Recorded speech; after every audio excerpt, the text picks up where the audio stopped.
Take it how you want it, want it. Take it how you want it, yeah. KUAM-FM, Hagaya, Guam. You're listening to The Link with Chris and Sabrina on Breeze 93.9.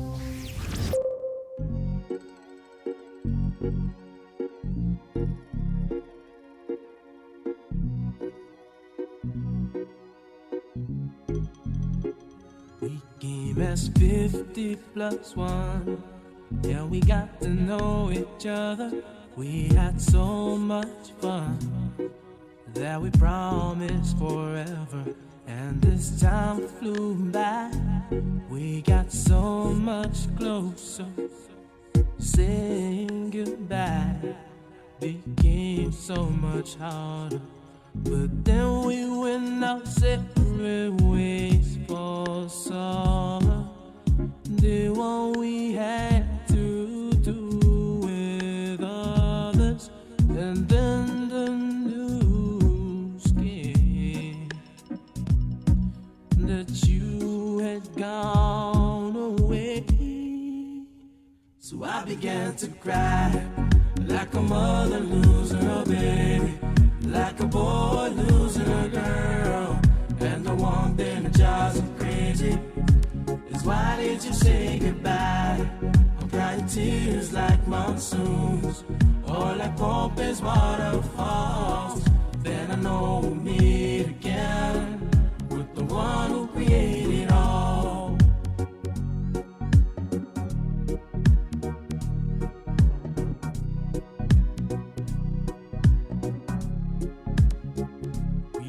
That's 50 plus 1. Yeah, we got to know each other.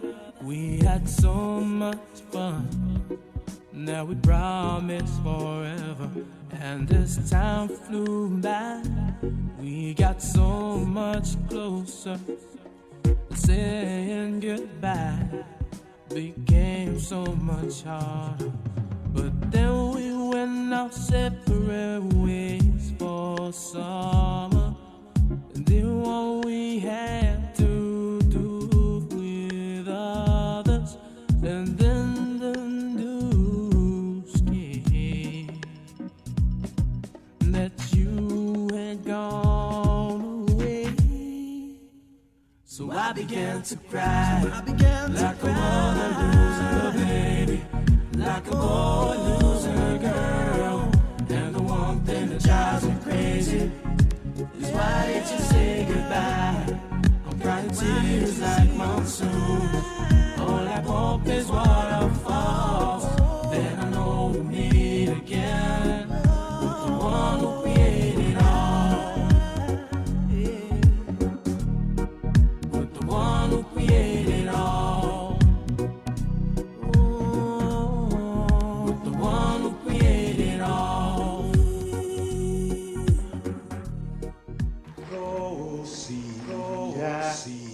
Ja, uli die sombranzelten meg et zu ite saluda antes diu hum niga Radzauzen malak estrezas durante in todo il memu a nogi distanza come kupugi palu zangiman malak guafi con una sugi airi preba tu la noci nai banderata gaigi pues atan fanni bandera co esta pagua pumalala pa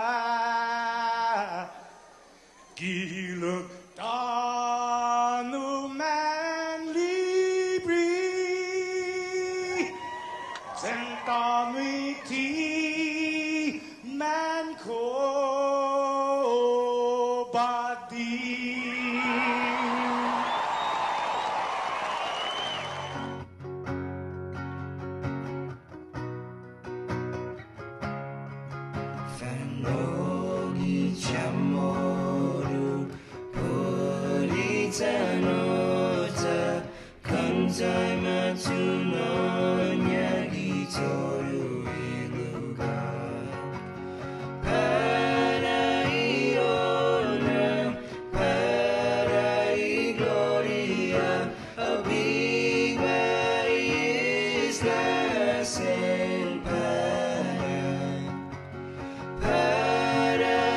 honor, parai gloria A big is la sin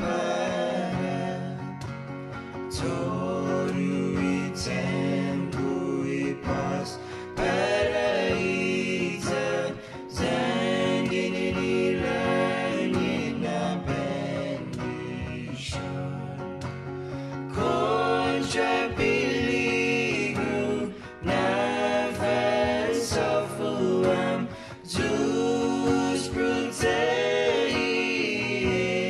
langmon Contra biligu nafan sofuam Jus brutais langmon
Satu, para Protei, Zan Defendi.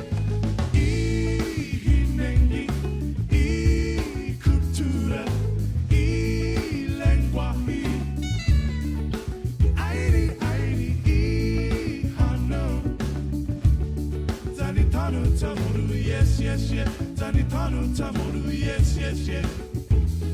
Ire shaku, la la la la. Did it to get into stop that? Did it to get into stop that? Did it to get into stop that? Did it to get into stop that?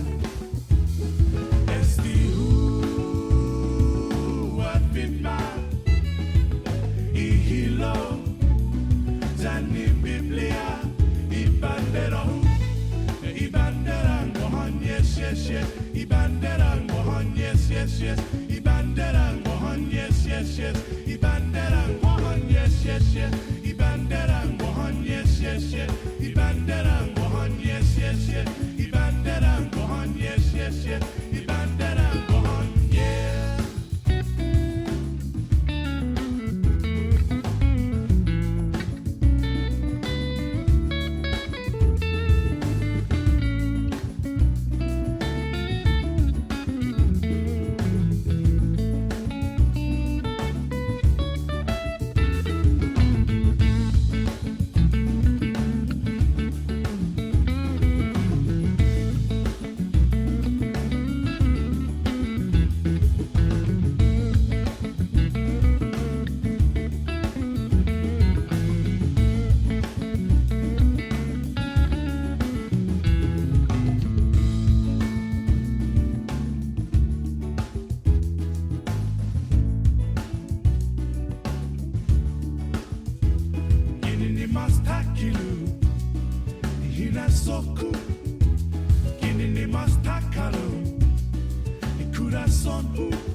Good morning, Sabrina Solis Matanani. Hey. Good morning. See you, day. Wait, what are you doing here this early? Oh, wow.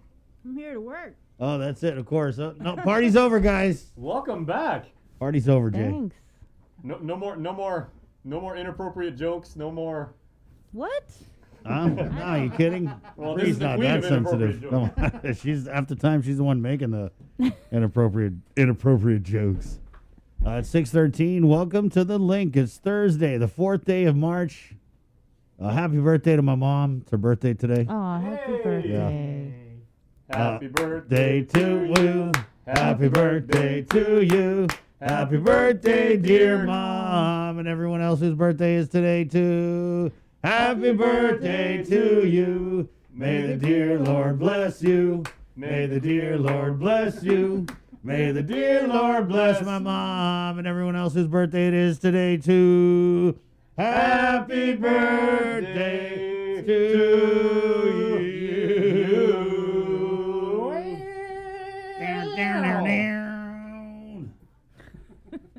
Right on. All right. Well, that was the highlight of the show, guys. There are people coming in all over the place this morning on the comments. You guys, I got Davey and Rosalie Tolentino saying about Arsina. Beautiful opening. Thank you so much. Sin mahalang. My coworkers are wondering why I have tears in my eyes. Thank you, guys. Thank you, Davey and Rosalie. We're glad we got to bring a little bit of home to you wherever you are. Juliet Cruz, Tanatongo, Buenas and off a day from Las Vegas. Rosa Charfers is saying good morning from Fresno. Well, where's Fresno, Jay? That's in California. California, right? Yeah. Oh, Yeah. we also have, okay, check this out. A wonderful emoji shout out with good morning, Chris, Sabrina, welcome back, Jason and Joser from the beautiful southern village of Inarahan. We got 4 cups of coffee emoji and 4 chocolate glazed donuts. Oh my God. And Chris, you're from that part of the you know how they do donuts down south, right? Yeah. The more the merrier. Nothing like a southern donut, man. Thank you. That's a wonderful breakfast right there. Deborah Arbus chimes in. Holiday Guam watching from Southern California, SoCal. Hey. Tony Attar Jr., good morning, my friend. Hey, Ton. Uh, a former, well, actually, I think he's still the ace of the Team Guam men's baseball team. Right, that's right. Big time Guam major leaguer. Yeah, classmate of mine at UOG, and also now a educator up at Sanchez. He's doing great things. So, Ton, good morning. Hope you and the family are doing okay. Jan and Iran Noreen Fegger, Buenas, good morning. KUAM. Henry Bryan, good morning, Henry. Ken Paulino, good morning. Luz Leonas, good morning. Rosemary Laguatnia. Chris Agagi, our friend down at the Port Authority of Guam, good morning. Fresno is located up north. Okay. Oh. NorCal side. Good morning, Bree. Good morning. Thanks for joining us. It's good to be here. It's great to have you back, really, man, because just being alone with Jason for 2 hours in the morning, not exactly what I signed up for. I thought we bonded. We did bond. I thought we had chemistry. I thought we made a breakthrough. We had a connection. See, that's what happened to us? You ruined us. I can leave and you guys No, we're good. know. It's okay. It was so special in the beginning, but what happened? Yeah. We got one more birthday shout out. And by the way, your mom is getting a lot of birthday love from the comment stream. Thank you, Link fam. Also to Vincent Borja, birthday shout out to you from your brother coming to us from Wichita Falls in Texas. Wow. I didn't even know there was a Wichita Falls. I know Wichita, Kansas, but Right. That's cool. I guess, the falls would be closer to Texas, but happy birthday, Vince. Oh, Rosa writes, actually, Fresno is in Central California. Zeni Yani writes, good morning, watching 6 miles away from Jigo. Right on. Where you are experiencing a beautiful sunrise like Joser got on the camera. Yeah, sir. How's it out there? Very nice. Well, we might have to send him out again. It's Thursday, the 4th day of March, 2021. The link. It's all proudly brought to you by East West Rental. Also, IT&E, Carrier from Aircon Babies at 647 Cool, and Calvo Enterprises. Good morning to our viewers on KUAM TV. Good morning. Good morning. And welcome back, Bree. Thank you. How's it feel to be up this early again? I'm actually up anyway, so. Yep. And there's definitely a lot to talk about this morning. It's a great newscast yesterday with the KUAM news team. Coming up on the show this morning, we'll talk a little bit about this quarantine. Wow, that was just a nuts story by some crack shot reporting from Sabrina Salas Matanani on the cost of quarantine and isolation. What is Gov Guam in, Bree? $20 million in the hole now? Yeah, a little over 20 million. 20 for, mil. The QFAC and the ISOFAC. Man. That's the cost of quarantine. We'll be talking about it coming up. Also, the ERA, the Emergency Rental Assistance Program. Thank you. That program is open. I actually got a call from a friend of mine yesterday on the way home, and he was like, hey, man, I don't know what's up with this rental thing. And so I was able to send him the application. Yeah, so it actually opened yesterday, and we're going to get Bernie Guinness, who's the new DOA deputy, to come on and kind of go in. There's a graphic about the eligibility, but it's always good to get someone to talk to field the questions. Because there's I think when she was on last week, she was mentioning there was 3 criteria, and you had to meet all 3 criteria in order to qualify for the program. Right. And it did seem, I mean, I want to say, and just remembering our conversation, it did seem like the qualification was pretty low. And I don't know, we're going to look at it and talk about it again. But, the thing about this pandemic is that it has really caused irreparable harm to so many different economic brackets. So you have like what we would classify and define as those living in poverty, obviously.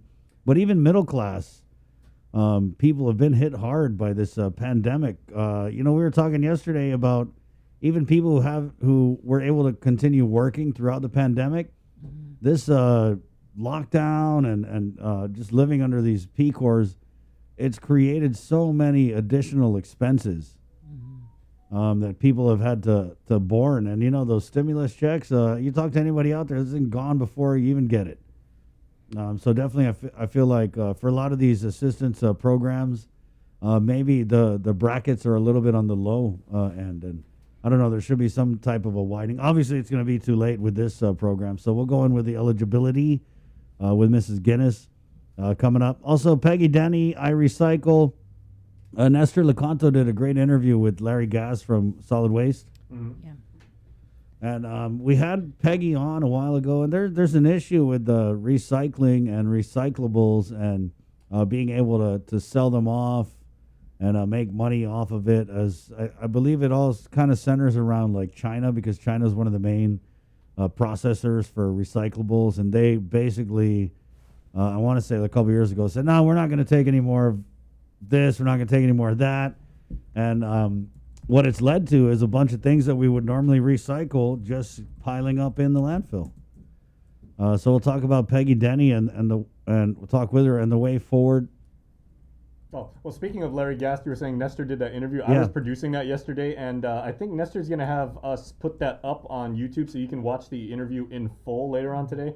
And Larry actually does a very enlightening job of actually breaking down the cost of exactly how much it cost to dispose of, and he says, there are 4 different classifications of plastics. And, when it comes to paper is not paper and everything. Right, and yeah. each has a different classification. And, he's using the state of Florida like as a model of how you can actually reduce costs for the ratepayer. So it's very eye-opening and everything like that. So look for that later on this morning. Yeah, we'll try and get Nestor on as well into the show to talk about some of the things that him and Mr. Gass from the Guam Solid Waste Authority discussed during that interview. Yeah, that'd be great. Yeah. We're also going to the CNMI, guys. We were just there yesterday. Mm-hmm. Yeah, with the CNMI Attorney General. Man, that was a really good interview. If you guys go back and get a chance, we cut up all the interviews. We put them on the YouTube. And there were just a lot of different bases that we're able to touch. And you could really kind of see the level of experience and kind of like a difference between our AG, AG Levin Camacho, and the CNMI AG, Edward Matabusin, who was a presiding judge in the NMI. And just kind of some of the stuff he was saying, it was definitely not, it wasn't like totally opposite of what our AG was saying, but you could see that there was a bit more experience there. And I thought it was some good insight. I mean, he talked about, using plea deals as a tool. But at the end of the day, that not being the be-all, end-all of, the carriage of justice in the islands. Attorney General Levin kind of had a different opinion, and he was more of like, and he does take this tone a lot when we get him on with different interviews, especially when you kind of go in and be like, hey, kind of explain this, and he'll kind of fall back on like, hey, you guys aren't lawyers, you don't know what goes on behind the scenes, and da-da-da-da. And so when we were talking about the plea deals, that was one of the things he said was that he doesn't appreciate when people say, oh, why'd this person get this deal or why'd this person get that deal, because people don't know like whether or not the victim was involved or the victim's family, or whether or not the victim wanted to even testify. So basically he was like, hey, we get what we can. And there's also another interesting thing that he had said yesterday, where he said just because something is illegal doesn't mean it's a crime, which I thought was kind of interesting, especially coming from the chief law enforcement officer of the island of Guam. You know what I mean? I was like, okay. So we're going back to the CNMI, and we're getting the spokesman for the governor's office, Kevin Batista, coming on. Also, it's like Law Week, Bree. Yeah. Yeah, it is Law Week. Wow, has it been a year already? It's It Law has, Week? yeah. It's pretty interesting Law Week with that judiciary oversight hearing yesterday. But we're going to get Chief Judge Francis Tydinko Gatewood of the District Court of Guam and to talk about just a bunch of the stuff that they're doing for Law Week. Obviously, it's still different because of the pandemic, but she's going to be joined by, they have a Judicial Assistant Outreach Coordinator, Haley Gibbons, young lady who's been helping out at the court and kind of commandeering this planting program. Yeah, under normal circumstances, the whole court system on Guam, I mean, they would really open up, to students and to the community and show the different types of programs. They would always bring in, like youth lawyers, and they'd say, like, Bree, you and I did interviews about this, like, in years past, where they would say, we're using, like, the Three Little Pigs or Star Wars or Harry Potter, and have, like, young people and do, like, little like, mock trial scenario to teach young people about a particular amendment of the Constitution or about the judicial process and everything. But and going back to the chief judge last year, she goes, honestly, and obviously we can't do that this year. So it's going to be interesting to see how they kind of like. And she really wants to get back to that because she has always been someone that says, we have to make sure the next generation appreciates what we've got going on. Right. Yeah. For justice. I think it's not Law Week. I think it's actually in May. I Yeah, think it's some kind law of month. law something. Yeah, sorry guys, It's just not that Law they're Week. planning Yeah. and When you said that though, I was like, oh, is that why the governor appointed made a nominee? Because It that's seems like it's Law Week with everything that's going on with the courts and and Judge Tolentino is now like appointed, right. And he was the or not former, appointed, nominated, I should say. he was the former ethics prosecutor for the Superior Court of Guam. And I had some interaction with him because remember I did those stories about a complaint that had been filed against Justice Robert Torres. And this was something that we were able to confirm with the late former head of the Pacific Judicial Council, Chief Justice Nokit of the FSM. And so I had some interaction with Attorney Tolentino when he was the ethics prosecutor, and just asking him questions. And one thing I learned about the process for an ethics complaint against a sitting judge on Guam is the whole process totally favors, totally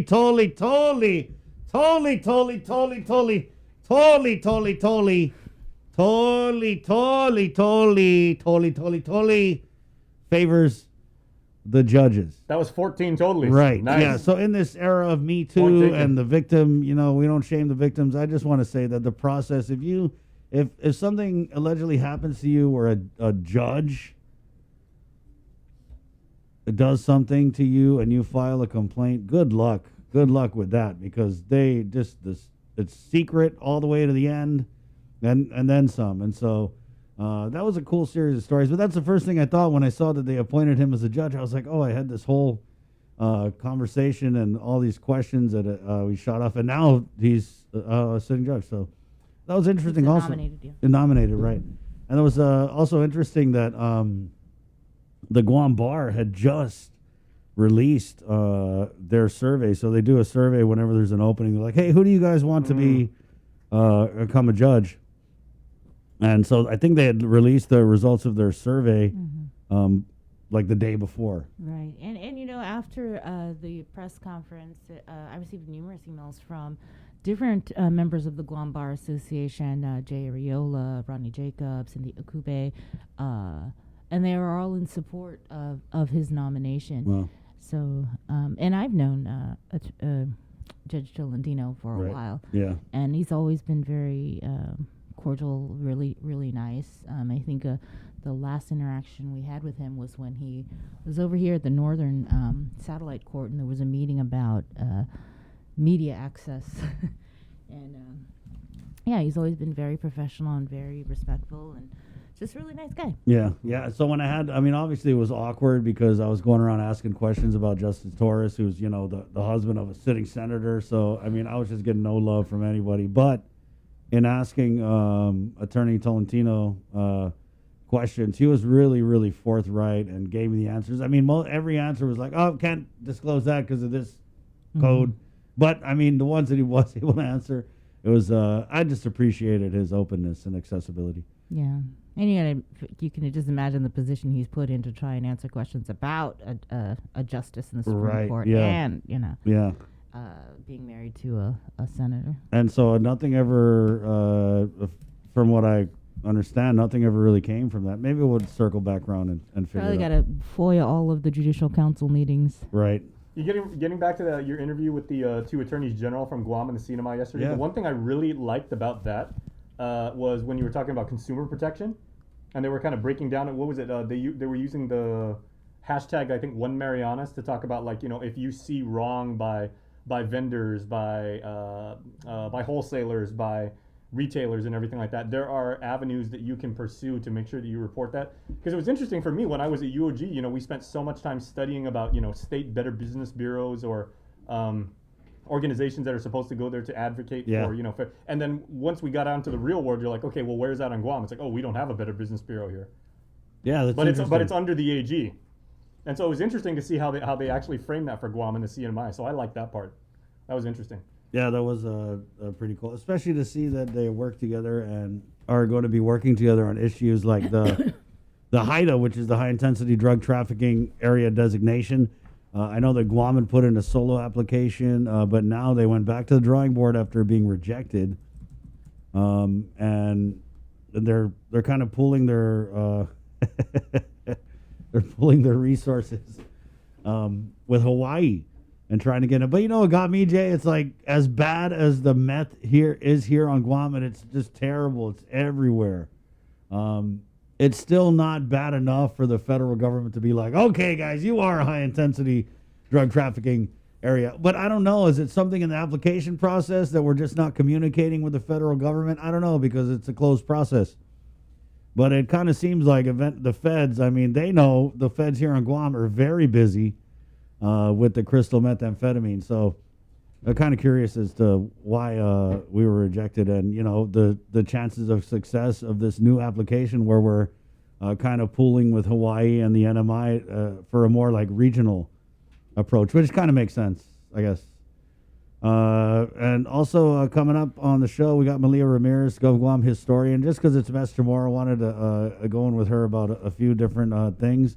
We've got Cover Me, brought to you by Burger King, where you can get the BK Big Fish and the Impossible Whopper. And they're doing breakfast now at Hagatna and 2 locations. Micro Mall temporary closed. Burger King breakfast is from 6:30 to 11 a.m. Okay. At 6:33, the show again brought to you by Carrier, East West Rental, Cabo Enterprises, and IT&E. Let's get into the news now with the very latest from the KUAM News team. Good morning and welcome back, Sabrina Salas-Mantanani. Off day, everybody. We begin by throwing it back to the news studio where Peter Santos has an update on the oversight hearing that was held over the judiciary of Guam late yesterday. Madam Speaker, several of the questions that I will be asking are related to what was mentioned by several.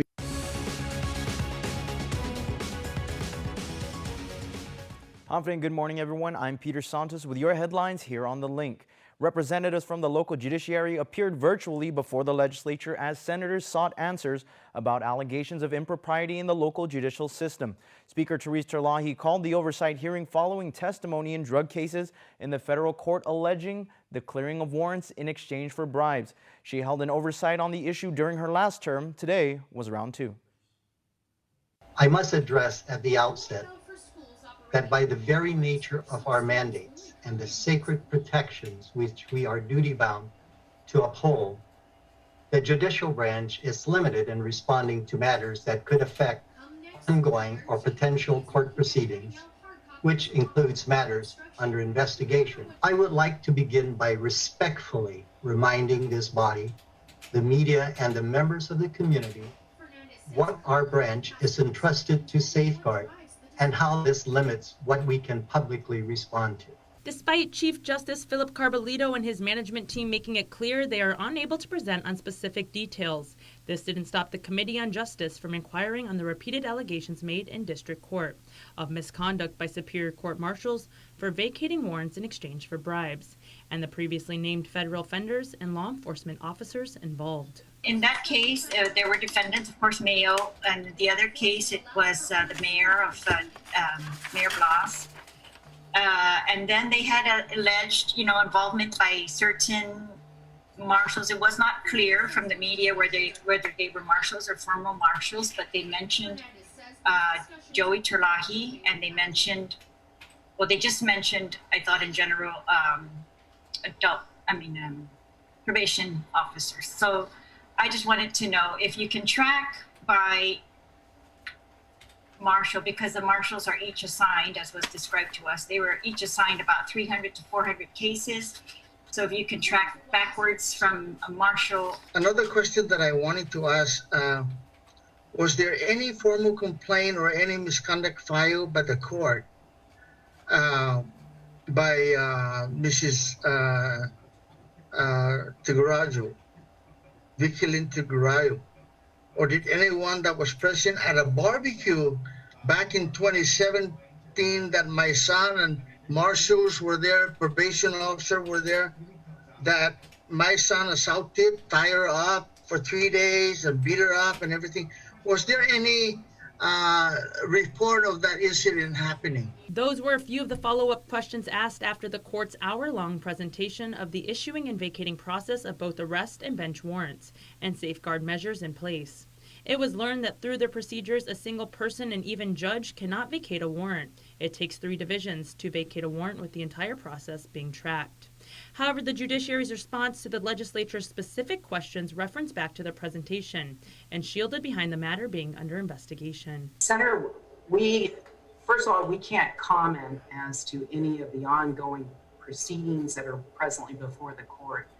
We are restricted from making any type of comment whatsoever as to proceedings. Speaker Terlahi received a letter response from Attorney General Levin Camacho about 30 minutes prior to the hearing, confirming the OAG and the Guam Police Department are actively investigating the reports of alleged misconduct among law enforcement personnel.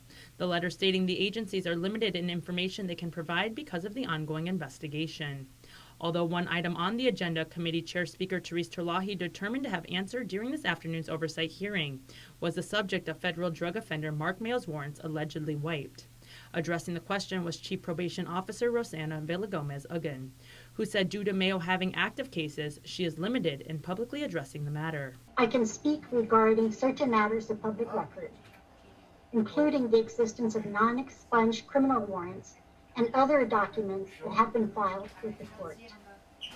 After a thorough review of the filed court documents and probation records in the judiciary's case management system, or JustWare, and paper records of the probation division, I found nothing in Mr. Mayo's files that indicates that warrants were treated in a way that is inconsistent with the processes described by Magistrate Judge Jonathan Kwan in his presentation moments ago. When the allegations of impropriety first surfaced in former Jonia Mayor Jesse Blas's September 2019 arraignment, the Legislative Committee called for an oversight hearing which occurred in December 2019.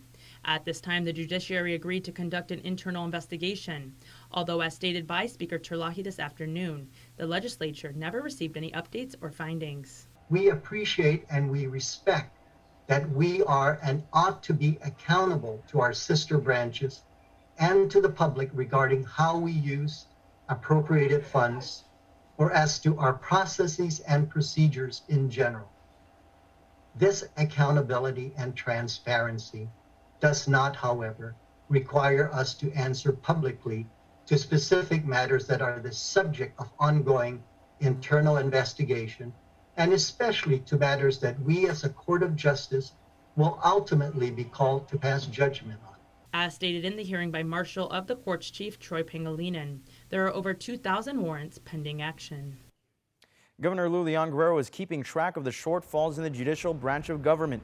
As we reported, the Chief Justice issued a letter to the Judiciary Guam employees informing them that they might see a reduction in hours because they are looking at a $700,000 shortfall for the current fiscal year. In response, Speaker Therese Terlahi, who chairs the Committee on the Judiciary, suggested the governor might be able to use the anticipated $661 million coming to Guam if the President's American Rescue Plan is approved. But I have every good confidence that it will be approved.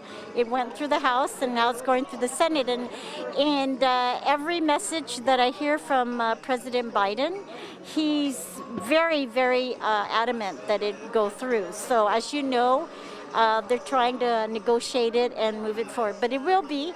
The use of those monies are exactly for lost revenues.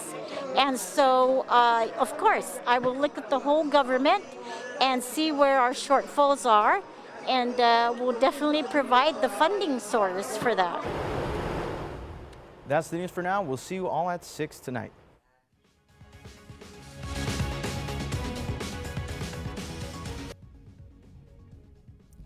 Thanks, Peter.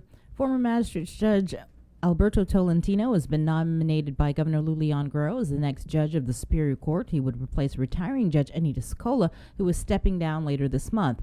Superior Court Judge nominee Tolentino served in private practice. He was a prosecutor at the Attorney General's office and served many years as the court's magistrate judge. Judge Anita Scola will retire on the 26th. Tolentino is the second judge to be nominated by the governor during this term. As of October last year, the government of Guam owes over $20 million for maintaining its mandatory quarantine facility at the Dusit Beach Resort, Dusit Tower, and isolation facility at the Bayview. According to information obtained from Guam Homeland Security Office of Civil Defense, Gov Guam is paying for rooms in both facilities even if they're unoccupied. At the Bayview Isolation Facility, there are a total of 120 rooms, of which only 7 are occupied. Within the past 5 months, Gov Guam has paid invoices of $1.4 million, but still owes $2.2 million to the Bayview. At the Dusit Beach Resort and Dusit Tower, Gov Guam is paying for a total of 923 rooms, of which 441 are occupied. As of October, $4.3 million in invoices have been paid, but Gov Guam still owes $18 million for their use as quarantine facilities. Although the QFAC and ISOFAC are funded under the CARES Act, Department of Administration Director Edward Byrne previously told us that all of the $118 million provided to Guam in CARES Act money had been spent. For the full report, go to our website. Public Health has updated its protocols related to eating and drinking establishments, or EDEs. According to the updated guidance, there is a prohibition of the operation of salad bars, buffets, and self-service operations. As for the latest numbers from the JIC, they report that 3 new COVID cases out of 411 tests performed on Tuesday. 1 case was identified through contact tracing. To date, there have been a total of 7,745 officially reported cases of COVID, with 131 deaths, 31 cases in active isolation, and more than 7,500 recoveries. There are 4 people hospitalized, 1 in ICU, 1 on a ventilator. The COVID area risk score is 0.1. Community testing is being offered today at the Mongmong Church and at the Estumbo Gym in Dededo tomorrow. The free COVID-19 testing is from 9 a.m. to 12 noon at both locations on a first-come, first-served basis. There will be about 200 tests being offered.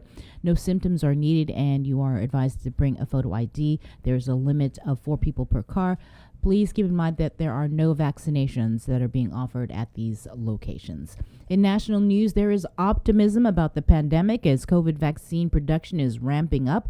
However, the White House is warning that some states may be moving too quickly to roll back coronavirus restrictions. Natalie Brand reports.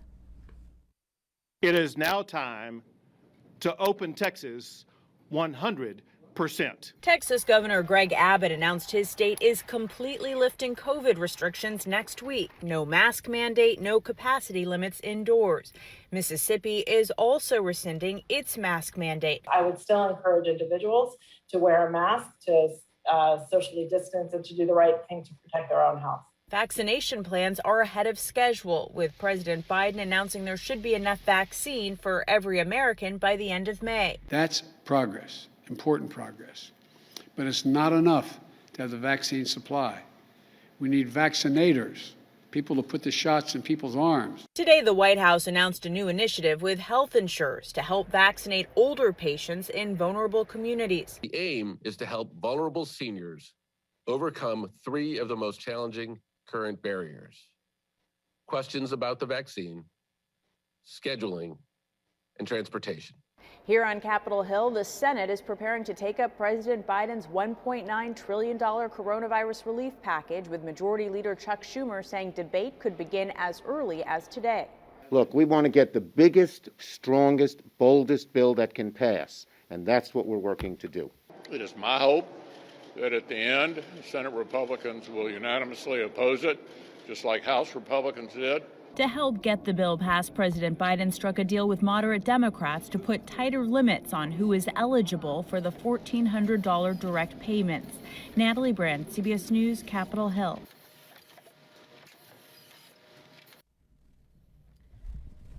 Nathan Earl McCord Borja has outstanding matters in an older drug case, and earlier this week he was picked up after a controlled bust on serious new drug and gun charges. A bench warrant was issued for his arrest since February of last year. He appeared for a return of warrant hearing in Superior Court Judge Anita Sokola's courtroom yesterday. Defense counsel Sam Tecker represents the defendant in his 2019 case. Tecker stated that Borja has been gone for some time and his father is very concerned. Judge Sokola did not entertain his new case, as it's been assigned to Judge Maria Senzon. Sokola vacated the bench warrant and ordered he not be held in the case before her court. Borja does, however, remain detained for the latest arrests. He has since been appointed to public defender to represent him in the new case, in which his next court hearing was set for March 8th. Governor Lulian Guerrero signed a Bill 14 into law. The legislation would fast-track jail use conditional use applications for temporary workforce housing facilities during any pandemic condition of readiness. Meanwhile, a ribbon-cutting ceremony was held in Dededo to commemorate the nearly $43 million road improvement project that was funded by the Department of Defense through the Defense Access Road Program. The Route 3 widening project included the expansion from 2 to 5 lanes along Route 2, starting near the intersection of Route 28 and ending near the entrance to Start's Golf Course. The project also included the addition of bicycle lanes, a detached recreational path, drainage improvements, utility relocation, the installation of a new utility corridor, and 2 new traffic signals. The project was awarded to Black Construction in July of 2017 and was completed in July of 2020. And that is your news. We'll have more on the link after the break. Uno Go has arrived and is here to deliver you food from your favorite restaurant in a safe, reliable, and fast way. Choose from a variety of restaurants island-wide and track your orders in real time, with quick deliveries whenever your cravings kick in. Plus, sanitized vehicles, reliable drivers, and safety seals for your peace of mind. Make the dash to Uno Go. Visit uno-go.com or download the app at the App Store or Google Play. Uno Go, delivering Guam on demand.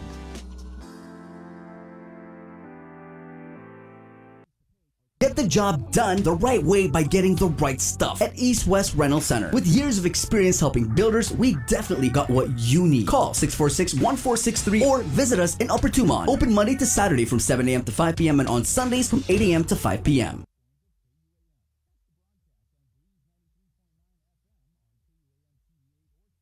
GU Self-Storage, conveniently located near the Harmon McDonald's. We offer affordable rates, online payments, and auto bill pay for your convenience. Plus gate access daily from 6 a.m. to 9 p.m. Call us today at 648-7867 for more information. Half a day. Does your child have a hearing loss? We are parents of deaf and hard of hearing children and volunteers with Guam's Positive Parents Together, and we are here for you. We know how you feel and have walked in your shoes. We want to help you navigate your way through our educational and medical systems, and most especially, your emotional journey. Please visit us at www.guamparents.org for more information.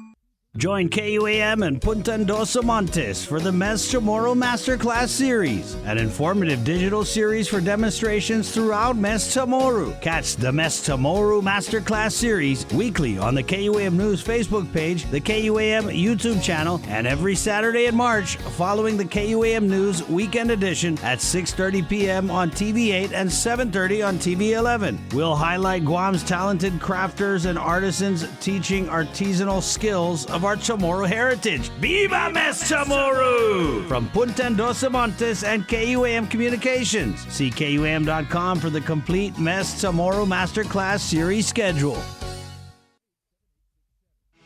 The relationship between Guam and Manila, Philippines is undeniable as we share similar cultural traditions, history, and heritage, with generations of Filipinos calling Guam home. KUAM presents a monthly look at the capital city featuring in-depth and engaging interviews on everything from medical tourism to new business and government leaders. Veteran newscaster Nestor Lecanto delivers Beyond Our Borders. This special program is brought to you by the Bank of Guam and KFC. You're watching The Link with Chris and Sabrina on TV 11, but don't leave yet because we're coming up next on CBS This Morning. We got your 6. At 6 a.m. with The Link on Breeze 93.9 FM. Bree and I connect you with all the latest news and information you need to know to start your day. Then check back with Guam's news leader at 6 p.m. for the day's top headlines with KUAM News Primetime. From 6 a.m. to 6 p.m. and everything else in between with KUAM Digital, we got your 6.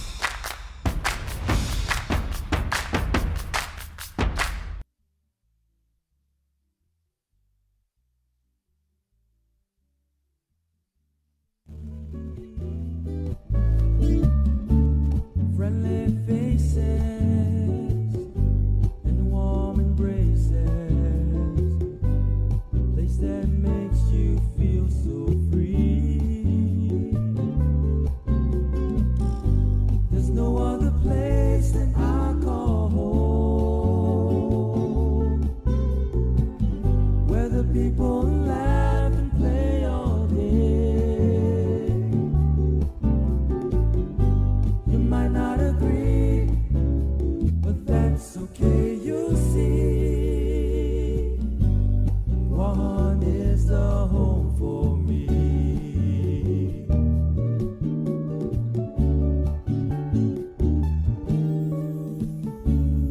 Everyone I know just loves this paradise. I know I never want to leave. The sky's so blue and ocean sweet. How the living is so serene. There's no other place that I call home, Adratoiwi, Guahan. where the people laugh and play all day. 6:52. Good morning. Hey, for Mess Tomorrow, we're gonna get a special performance from my friend Candy Tapman tomorrow to do some Chamorro music for us. Also reached out to Brian Terlahi, you know, Buff Brian. Oh, is he coming out again? Yeah, Brian. Huh?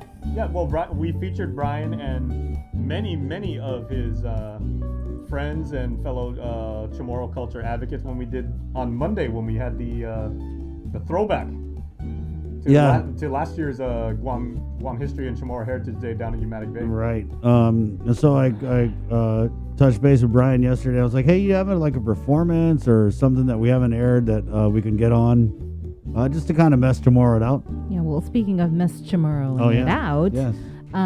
Tonight for local music matchup, we have a special presentation tonight. We've partnered with Guam Preservation Trust. All right, Mr. Kanata. Right, and they actually produced this CD of music. It's Ekangoki Historiata, and so it's a CD with a bunch of songs that was written and produced, and with vocals from Jesse and Ruby. Because Ruby works at the Guam Preservation Trust. I'm not saying that's why, but that's a hell of a connect. Right. That's a hell of a connect. I think it was one of those things where, so you're a writer, eh? You sing? Okay, can you help us with it? Also, aren't Joe Kanata and Ruby are also from Umatic, right? Yeah. So they're right down the hall at work and they're right down the street. Right on. Right. So Ekangoki Historiata, it's a project that Guam Preservation Trust undertook. It was in partnership with the Guam Department of Education Chamorro Studies and Special Projects Division, as well as PBS. It was funded by the National Trust for Historic Preservation, Richard and Julia Moe Family Fund, Humanities Guahan, the National Endowment for the Humanities, and the Federal CARES Act. the Guam Economic Development Authority QC Community Contributor Grant Program, the Sabaki Tower, and Guam Regional Medical City. So it's a compilation of songs of different historical sites. Wow. And they wrote the songs on these particular sites. And so tonight, we're actually going to be airing the music, but our photographer, Mike Villagomez, he went out and shot video of all these different locations. So you're going to see all of that tonight at 6:30 with Vic. And if you're wondering, at the opening of the show, how we have the It's going to be really nice. Yeah, because it was audio only, and so Right. Mike went out and just slapped some video on there. Boom. It didn't slap some video. I didn't slap. We don't slap anything. Carefully and creatively. Yes. Well, you know how good Right. Mike Villagomez is. Yeah, I know. Because at the beginning of the show, when we have the version of the national anthem in Chamorro by the late Uncle Tote, Mike actually went out, and this was in April when the pandemic first started last year, and he just said, okay, he went out and he was gone for 4 hours and everything like that, and just made a straight line, went to Assen, all the way down to Petey, Agate, all the way around the south and everything like that, and just got all these beautiful shots from all these amazing parts, and he cranked that out in one day, and he just said, I know what I have to shoot, I know how I want to shoot it, and this is going to be a great opening. So. And what's beautiful about this project is if you go to the website, it is www.pacificpreservation.org. They have lesson plans for each of the historical sites, and it's all in Chamorro. So it just kind of tells you the history of each particular location. So. Wait, you want me to show the website? Oh, this is a beautiful website. Let's show this for a second. Yeah, okay, Hang on, let's do Joseph. it, yeah. Give me 1 sec to screen share.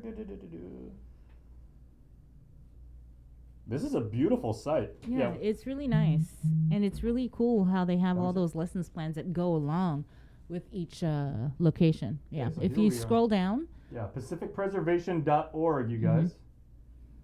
And where do you want me to go? Okay, Ekinguk on the right. Oh, there we go. Okay. Yeah. So learn more. Ekinguk y Historiata.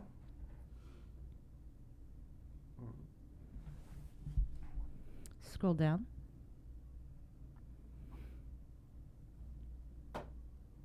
Oh, okay. So it's loading a journal. Nice. Oh, wow. So you should see if you scroll down further on the left part. So there, the stories and songs. So Wow. you'll see the music. If you scroll Wow, down further, man. Right. If you scroll down further, there's clips of the different songs. Yes. Okay, now move right.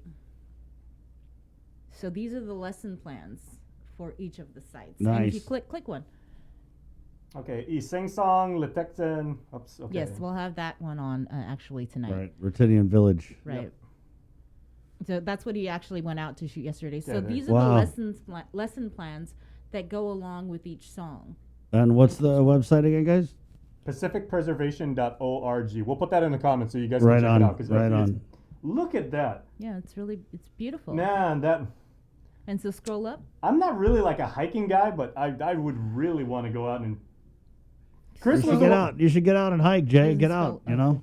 Well, yeah, when you maybe you can't access it through that, but when you scroll up, you actually mean, okay. yeah, there. So all of the lessons plans are in Chamorro. Nice. Guys, at 6:58. So we'll have more on that later. We'll play some of the songs and get that tonight. A special edition of Local Music Mashup. And Okay. really thanks to Joe, because he's the one who kind of reached out and said, hey, we've got a compilation of songs if you guys like to play it on the radio. And so, we were like, yeah, we'd love to play it on the radio, but let's take it a step further and let's put some video. I was gonna say that's Joe play it. Kanata in a nutshell too, because if you ever connect with him to ask for a resource or something like that, he's like, oh, you want resources? I've got resources. Oh, resources, that boy. He'll give you a whole bunch of stuff. Resources. It's like, all right, we just wanted to do a little segment, man. We got enough for an hour show now. Yep. Yeah, so we're really excited about it. Yeah, thank you, Joe. Joe's great. Yeah. Man, Joe. Thank you, Joe.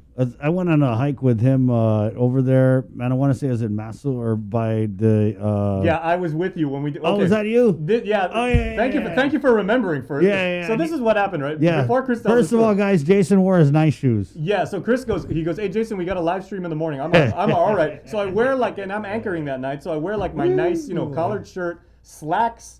Nice, shoes. He wore this guy wore a mass outfit to go hiking. Yeah, and then Chris goes, "Oh, by the way, meet me in Santa Rita," and we walk a mile and a half into the jungle, over the river, Plenty through mosquito. the mud. Plenty mosquito, right? And Chris is laughing the whole time because that was funny. Yeah, that was funny. I was like, "Don't mind my friend Jason."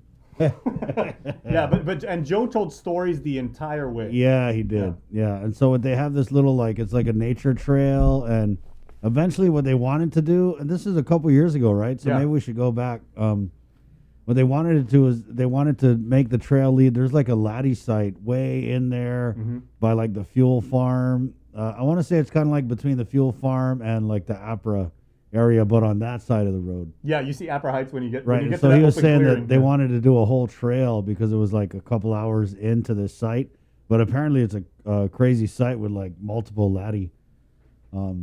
Yeah. So Joe Canata is awesome. Really. I mean, even that office, they do a lot, right? They don't just make videos and stuff. They also,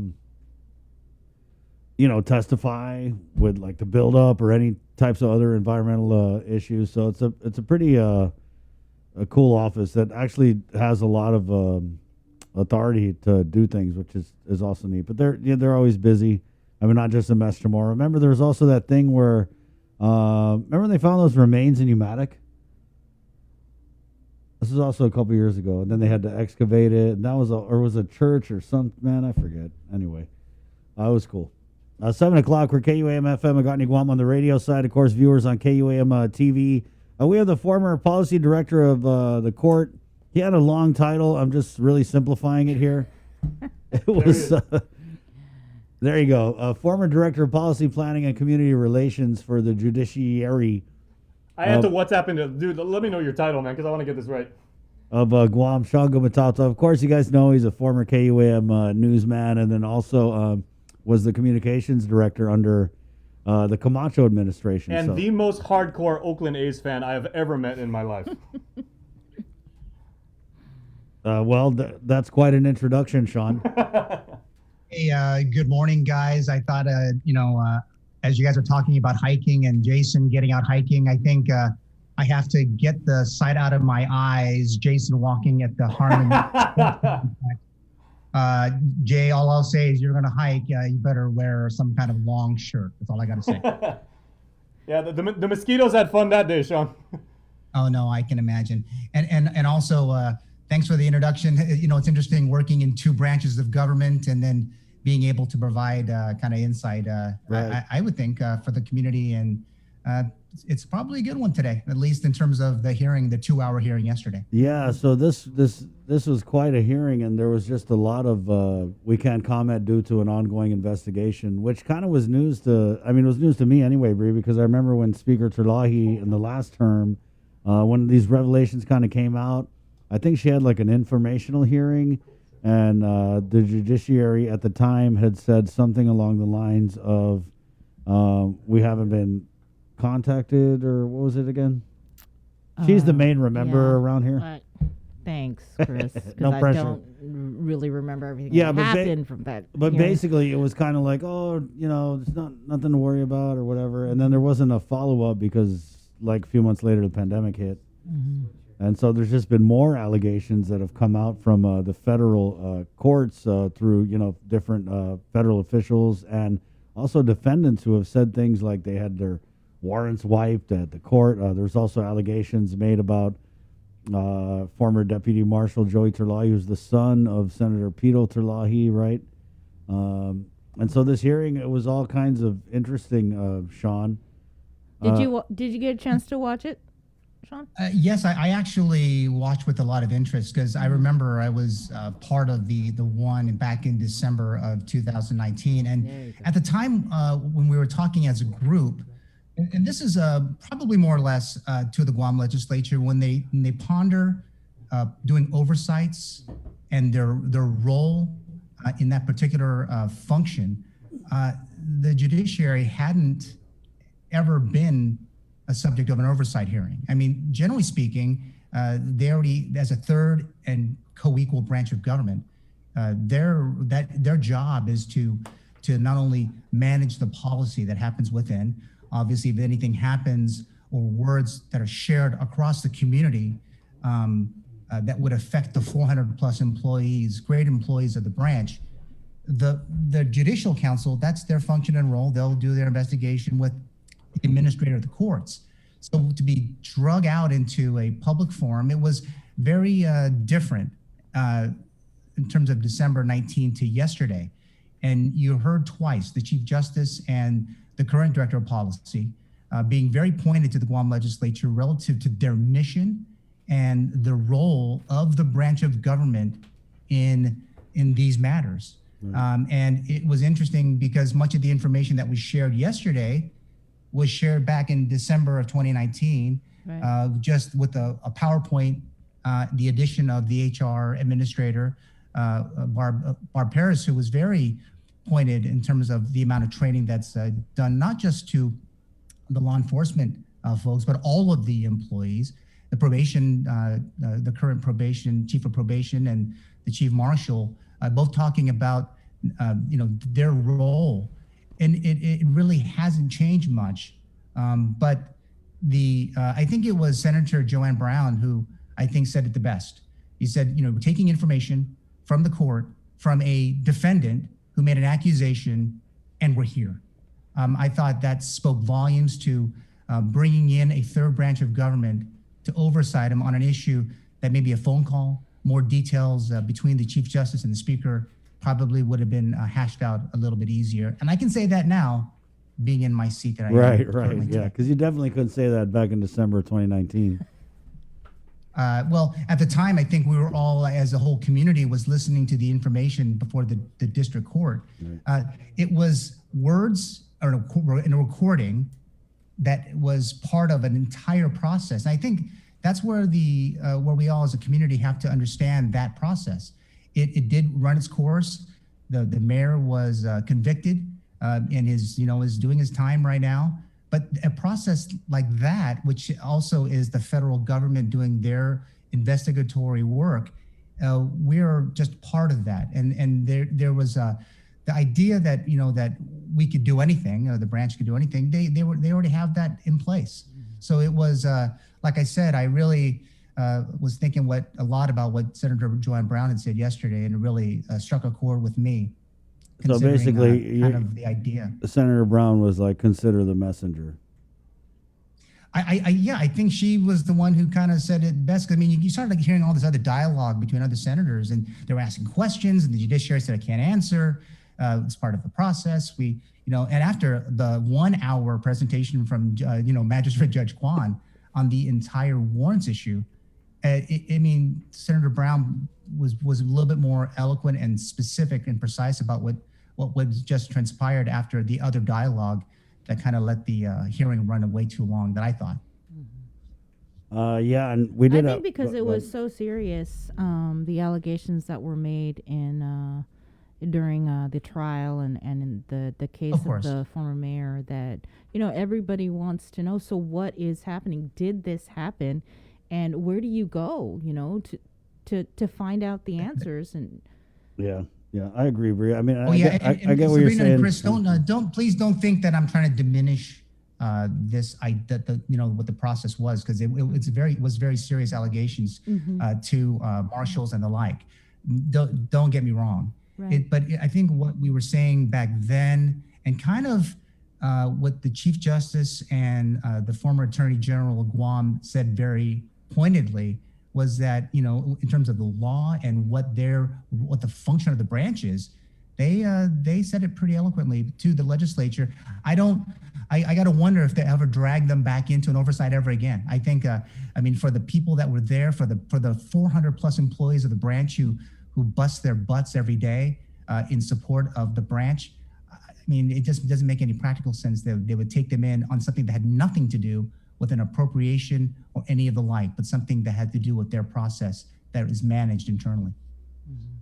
I kind of disagree, Sean, because I feel like it reached a point where just everyone in the public was questioning the integrity of the court process, the judicial branch. Right, yeah. And so, I mean, I felt there was really nowhere else to go but to drag them out. And I know they weren't too happy about it, right? I mean, they are, judges and lawyers but I mean, to not really get any answers and to kind of throw up the ongoing investigation thing, which was kind of news to me anyway, because in 2019, that wasn't, I don't believe that's what was said. And to find out that there's still an ongoing investigation up to now, I thought was kind of interesting. Well, I think more interesting than that, Chris, is not so much what was said in the public hearing, but the press release from the Attorney General when he said, I'm working with the Guam Police Department. We will investigate. And if anything is found to have been, if there's some law that might have been broken, then we will work with GPD to prosecute. That was brought up in the hearing as well. I think that's how the hearing started. But I think that particular statement coming right before for that, I mean, it kind of clouded. In all fairness, my attention yesterday was not so much on the hearing, but I was so excited that Alberto Tolentino was the next the nominee to fill the seat of Judge Anita Sokola, and it overshadowed Alberto's the appointment and the announcement of the appointment, and in these times when we're looking for some good news outside of all the other things that are going on relative to COVID and the like, it just it baffles the mind that the timing was such a happened at the same time, and you really couldn't give much attention to Alberto's appointment yesterday. So exactly, the timing was interesting. Why would you hold this special moment for the judge when there's an ongoing oversight hearing like half an hour prior? Right now. So, and that's what I wanted to share with you guys, because I mean, if I was in Crystal's place, I probably would have been, and I've been in that place. I don't think I would have done that announcement right during right at the same time as the judiciary is getting put under the microscope. They could have distanced it a little bit and got a little bit more, what do you call that? Like they did when they nominated Dana Gutierrez to the bench. I think, just outside. It's such an interesting day yesterday. Yeah, it was weird.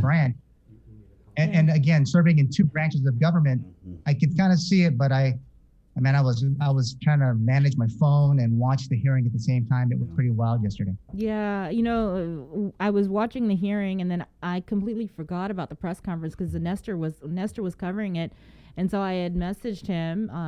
It's like, wait, I completely forgot who was nominated. And then he was like, Tolentino. I was like, oh, man, he's such a great guy. I mean, I felt like for the governor to announce that and to schedule that, it was so last minute. Like the announcement came out in the morning. Yeah. I felt like it was just a distraction, and they wanted to be like, no, don't look at that over here. Hey, judiciary, we're your friends. Not the pesky legislature. No, I've been on both sides of that. So, I mean, if I would choose... I would have probably said, well, they got their own issue, let it go. And then let's try to find it's not Friday, because let's do it obviously tomorrow, there's certain days of the week. Yeah. You can really gain a lot of traction. I just maybe it was part of their digital engagement plan. Yeah.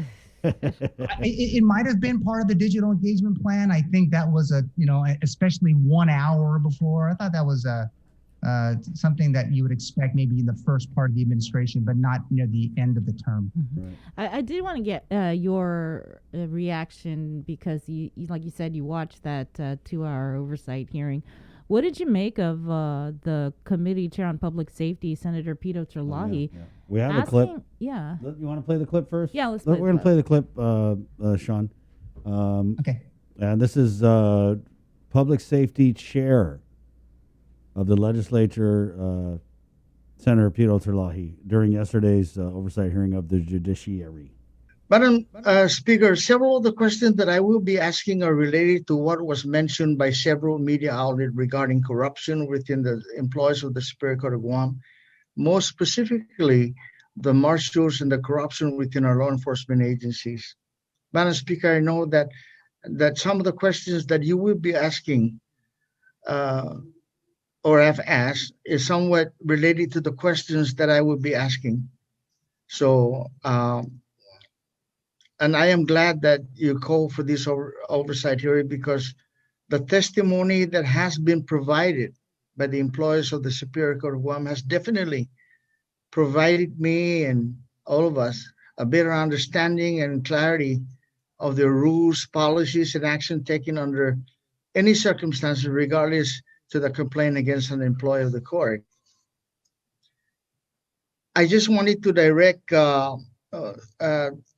several questions that I wanted, and I don't know who would answer my question. And this is what I wanted to come out with: is there was a female individual, namely Vicilin Tarigueo, reported to the social media that she was illegally detained at the Department of Correction because Superior Court marshals make up a warrant of arrest.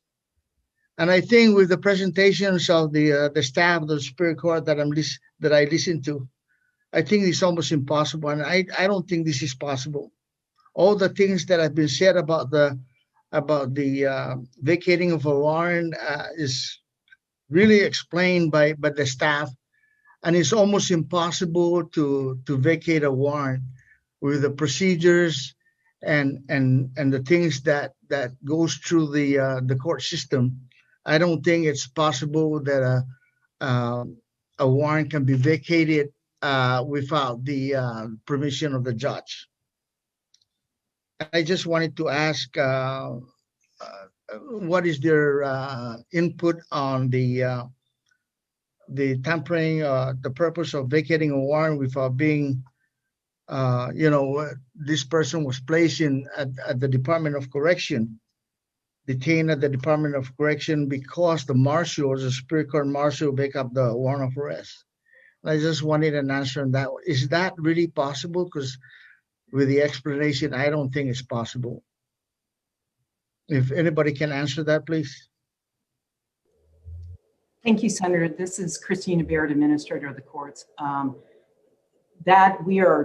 We can't address the specific allegation as far as what was made, because that was not, unfortunately, in the speaker's letter to us. But as to the allegation that a marshal made up a warrant, had an individual arrested and taken and was brought into DOC on that, based upon the processes that we have presented to this body, that would not be possible, Senator, that a warrant would actually be made up and then processed. DOC, and I think Chief Probation Officer, or I'm sorry, Marshal of the Court can verify, they also have access to our systems to look in to see, whether this warrant is correct or not.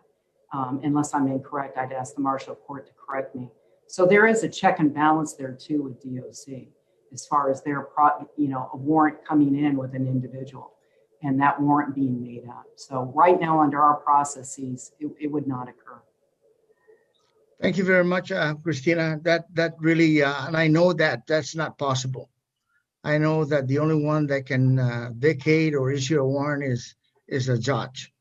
Another question that I wanted to ask, was there any formal complaint or any misconduct filed by the court by Mrs. Tigarajo, Vicilin Tigarajo? Or did anyone that was present at a barbecue back in 2017 that my son and marshals were there, probation officer were there, that my son assaulted, tied her up for 3 days and beat her up and everything? Was there any report of that incident happening? Senator, I just want to clarify your question. Are you asking if we had an official complaint filed within the judiciary of Guam as to those allegations? Is that what your question is?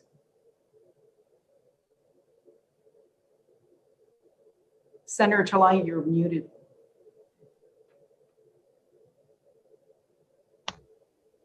This lady Tarigueo, and I guess you know who she is, had mentioned that she was assaulted by Joey in the presence of marshals and probation officers, and that my son tied her up like for 3 days, assaulted her.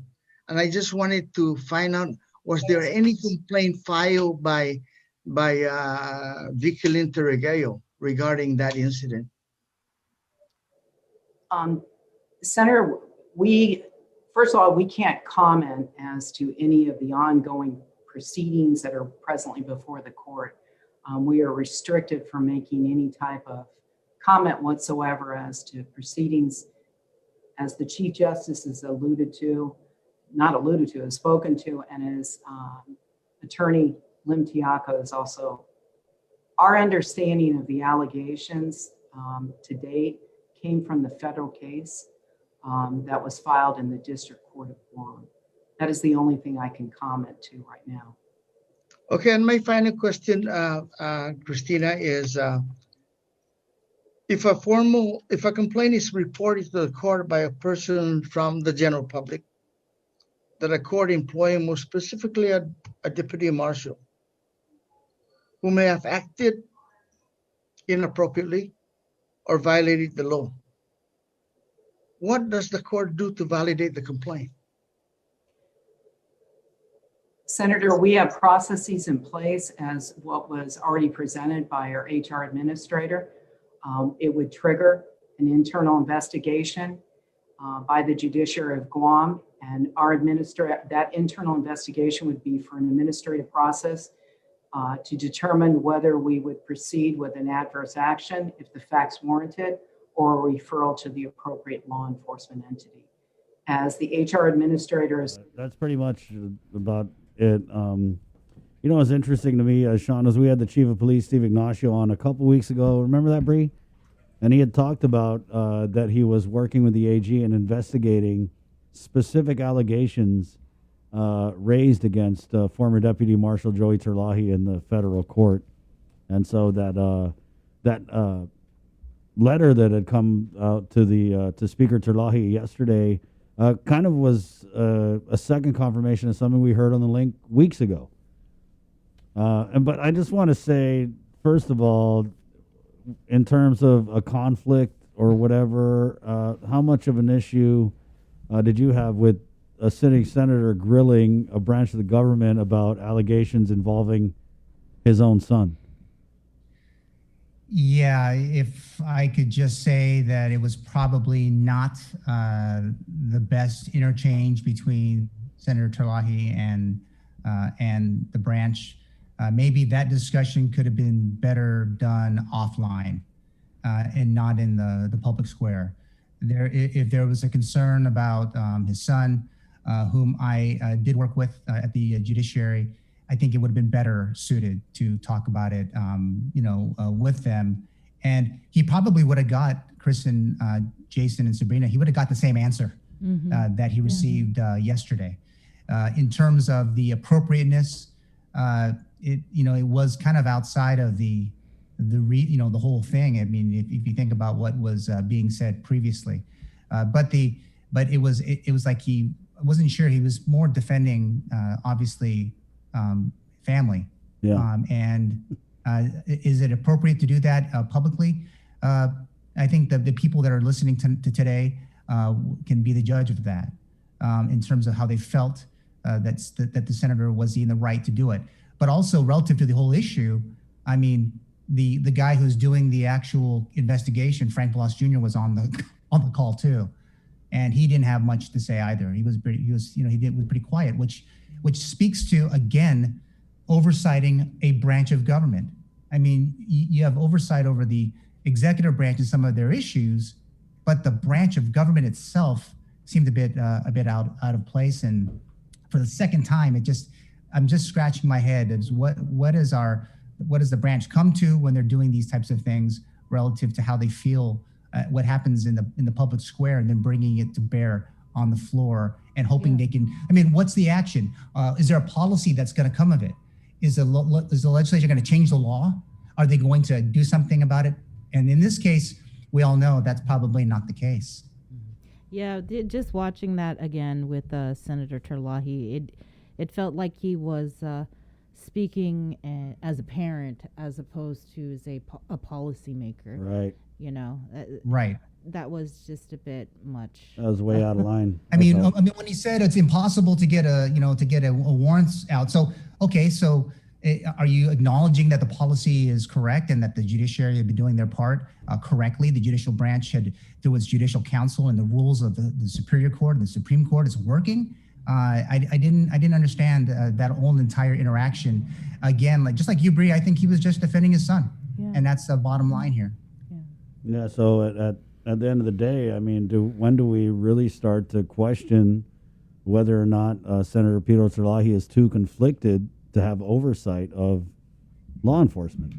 I think it's a valid question. And I'm not going to tell Chris. I'm not going to tell the branch of government what to do in terms of their chairmanships. But maybe he should change to maybe look at other parts of the executive branch that he can oversee. But public safety right now, it doesn't look not so good. Right. Yeah. All right. Okay. Well, thank you, Sean. Yeah, Sean. Appreciate it. Hey guys, you know what? Thanks for again, it's a perspective of mine. I think they need to bring you back down to the branch here. I think they need to bring you back to the court though, because you're doing a better job defending the court than the court did yesterday. Oh, Chris, you're so kind, Chris. Check your email, my man. They might send a what do they call that? Letter of intent. Yeah, since we do have you on, and you've been on our show in your former political capacity, right, in our after party shows. I did want to ask, that OCE report came out. It was just made public regarding Congressman Michael San Nicolas. What are your thoughts on that? I haven't seen Juan Carlos Benitez on your show in a while, so and not hugging the congressman from DC perched above the mall. Do they always meet on rooftops or what? I think they had a pretty nice whatever view that was, but I mean, you definitely want to get him on to get his perspective. But when you hear that they are continuing, it should be telling the entire community as we're watching this process. Yes. I mean, it was he had been so quiet, and then they come out, and then the next day his attorney says, oh, we're going to cooperate. The tone is so different, but it's very serious. I think the community needs to understand that when the Congressional Ethics Group is already pushing it forward, there may or may not be violations, but there's 3. It's not 1. Mm-hmm. And I think that's something that we should all watch, and I know you guys are watching it. I was reading on the Hill newspaper, which is distributed throughout DC. They're reporting it, and they're obviously everyone there is kind of watching to see what'll be next. It may be a while, but it has been a while already. Let's see how long it'll take before they have a final decision. And if something does happen, then what's the penalty? What's gonna happen to the congressman? I think that's going to be also interesting to see what plays out now on the Hill. Right. So I'm excited to see what happens next, and that process it's very, very detailed. It is, and it looks like folks like that. I think it was John Paul Manuel when he went forward and was kind of whistleblowing. Mm-hmm. I think you can sense that they're taking it very seriously. Right. And that report, it was only 2 pages when I was really looking at it. It's 2 pages of 21 pages that was made public. And there's like a timeline when they can release like documents that the subcommittee has. And I think it reached that timeline where they were able to release after however many months the report that was referred to the House Ethics Committee by the Office of Congressional Ethics. But Sean, if you kind of look at these allegations, which are that the congressman took an over-the-limit donation from a local businessman and that he converted campaign funds for personal use, it's kind of hard to, just by looking at his campaign finance documents, it's kind of hard to see where the conversion of campaign funds of personal use happened, because that would mean that a donation that was reported, he spent it on something for himself, and maybe the paperwork's not all there. But what is there is the donation that he received. He later returned that donation. And so I kind of felt those are. But Chris, you made a good point. You said that what you don't see, right. But when you look at the actual, because I was part of a congressional campaign, if you guys recall, and I think that for when we were going through, it's very detailed. Now, so was that detail to a hotel or to a restaurant, right? To a bar? That would be on the record. It should be. And then obviously it doesn't say who was there, what happened. But if it was in the report, I mean, it's hard to miss. Yeah. But also it just talks about just the unorganized nature of the campaign. And I this is my first time talking about this with you guys, but I'll say that when he kept saying, "Oh, somebody else's fault," but in all fairness to the congressman, it was his campaign. He was wholly responsible for signing off on what's sent to the FEC, right? Yeah. And so and to the Congress. I just scratch my head every time I hear him say, it was somebody else, and really. Well, I had to scratch my head because he was saying it was somebody else when somebody else didn't even work for him anymore. So. And that someone else continues to be someone else. That's what baffles the mind. He was the responsible party. It was his responsibility. I mean, by taking this push to be the candidate, and it was his campaign, so he is wholly responsible. Do people care though, Sean? I feel like people don't care. A lot of people that I see on social media, on the KWM site, Twitter, and the like, they really don't give two squirts. Yeah. But I think when we think about the way that our community looks at the activity of our political leaders, they're good on one end, but not good on the other. And there just has to be this balance and consistency with how people view, especially these acts. They're responsible for these things. They're bound by law to do them. And yes, they can make mistakes and they're human, but they continue to think that by not following the law, that's okay. It's minor. We'll get over it. But if that was another candidate, if it wasn't Mike St. Nicholas, I think people would be really way more PO'd than they are now. They'd be calling for blood, basically, right? Mm-hmm. Absolutely. Yeah. So I mean, that was interesting because I think he had announced somewhere that he was considering running for governor, and I kind of scratched my head on that because I feel like the only way for him to get out of this ethics investigation would be to resign from Congress. Same thing with former Congressman Berdalio. She was under an ethics investigation, and it ended when she lost the election. Right, but they also found, I mean we've seen it with Congressman Underwood. He had an investigation, and they cooperated, do their part. No, there's no harm, no foul. And I just put on my KWM hat from back before 2002 to remember even Underwood's investigations. But the idea is they happen, they cooperate. And then at the end of the day, when it's all said and done, when people go vote or when they think about who they're electing, they look at those things and do they say, "Oh, I'll take that a pass." And but remember, we're talking about it during the campaign and the runoff. They were really taking that as a pass. Right. So what would this be any different? But I'm hoping that they finish their work and a final decision is made and there's some resolution to the matter. Right. There you go. Okay. Thank you, Sean. Thanks again. Hey guys, have a great show, and you guys keep up the great work. Again, you guys, if you're listening, it takes a lot to put on the link. So kudos to you guys and the team for what you guys do in serving, the people through your medium. And I'm just so thrilled to be a part of it all, obviously. And it's always a lot of fun. And my blood pressure is good this morning now. So thank you very much. Thanks, Sean. It's going to bend a little bit. Yeah, Sean. Thanks, guys. Keep your phone handy. We'll call you next week. Yeah. Always. Right on. There you go. There you go. Sean Gumatao. Yeah. 7:31. Mm-hmm.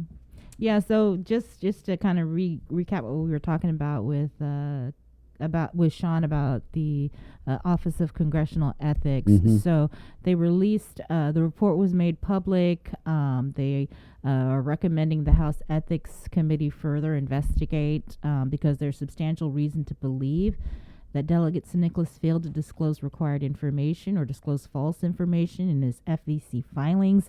The board also noted there is substantial reason to believe that Delegate St. Nicholas accepted cash contributions that were in excess of FEC limits for individual donors and in excess of the limits for cash contributions. The board also recommended that the committee further review the above allegation concerning Delegate St. Nicholas because there is substantial reason to believe that he converted campaign funds to personal use. Now, as soon as we got this report, I just want to make sure it's clear that I reached out to him for a response and a reaction to give him that opportunity, and I have not heard anything back. Well, I don't think he's responded to any media, because when you look at the media that did cover this story, some didn't. But when you look at the media that did cover it, they all put that they had reached out to the congressman for a comment, which is kind of just, it comes with the territory. He doesn't really respond to these inquiries. But man, that was there was also something in there, remember, and so if you follow the timeline, this report that was released is actually from last year. And so this Office of Congressional Ethics, they get the complaints, they kind of vet it, and then they say, hey, House Ethics Committee, we vetted this, we voted on it unanimously to forward it to you, and we really think there's something here. And so the House Ethics Committee formed that subcommittee in, I think, June of last year. And then they're now able to release that report. So this report is really kind of taking us back to the genesis of how this all really began. And like Bree said, it's 20-some pages. So there's probably other things in there that for whatever reason they can't release. I mean, to be fair, maybe some of it is them saying, oh, there's nothing to this. Or, maybe some of it is, yeah, there's something to this, but the subcommittee is still, got it open or whatever, and they can't release it. But I think it's serious, and I think it's anytime you have any ethical issues. I mean, Sean's right. If that was the governor, people would just be crying for blood in the streets. If she was the subject of an ethical investigation of this magnitude, I mean, and it's big. The committee formed a subcommittee specifically to investigate our congressman. I think people would be, they'd be crying for blood if it was anyone else. But like Guam politics is so weird in a lot of ways. Like people will just follow someone, like, for example, former Governor Gutierrez. They don't care what he says, what he does. They're just in for life. And I think that Congressman San Nicolas, I mean, I've been critical of him, but I will admit he is very charismatic, and he commands a very loyal, almost to a fault following. So, yeah, I don't know if it's going to affect his, political currency. I don't see it doing that, though. 7:36, we'll take a break, and we'll come back and talk emergency rental assistance and how you can apply and get those funds if you qualify. That's coming up next on The Link. Hey, you. What if I told you that scanning this box could give you access to any food you're craving, delivered to you hot, fast, and safely without crazy fees? Go ahead, try it. You won't be disappointed. Make the dash to Uno Go, uno-go.com, or download the app at your app store. Get the job done the right way by getting the right stuff at East West Rental Center. With years of experience helping builders, we definitely got what you need. Call 646-1463 or visit us in Upper Tumon. Open Monday to Saturday from 7 a.m. to 5 p.m. and on Sundays from 8 a.m. to 5 p.m. Only one company on Guam provides every solar energy solution under one roof, Micronesia Renewable Energy. You want solar only? They got that. You want solar with batteries? They got that too. You want outright purchase or lease purchase? It's up to you. Does your solar system need a tune-up? That's what they do. For solar energy solutions from A to Z, you can count on MRE. Give them a call at 632-2613 for a free consultation. MRE, providing real solar solutions built by real solar experts. Half a day. Does your child have a hearing loss? We are parents of deaf and hard of hearing children and volunteers with Guam's Positive Parents Together, and we are here for you. We know how you feel and have walked in your shoes. We want to help you navigate your way through our educational and medical systems, and most especially, your emotional journey. Please visit us at www.guamparents.org for more information. GU Self-Storage, conveniently located near the Harmon McDonald's. We offer affordable rates, online payments, and auto bill pay for your convenience. Plus gate access daily from 6 a.m. to 9 p.m. Call us today at 648-7867 for more information. You're watching The Link with Chris and Sabrina on TV 11. Stick around because we're next on CBS This Morning.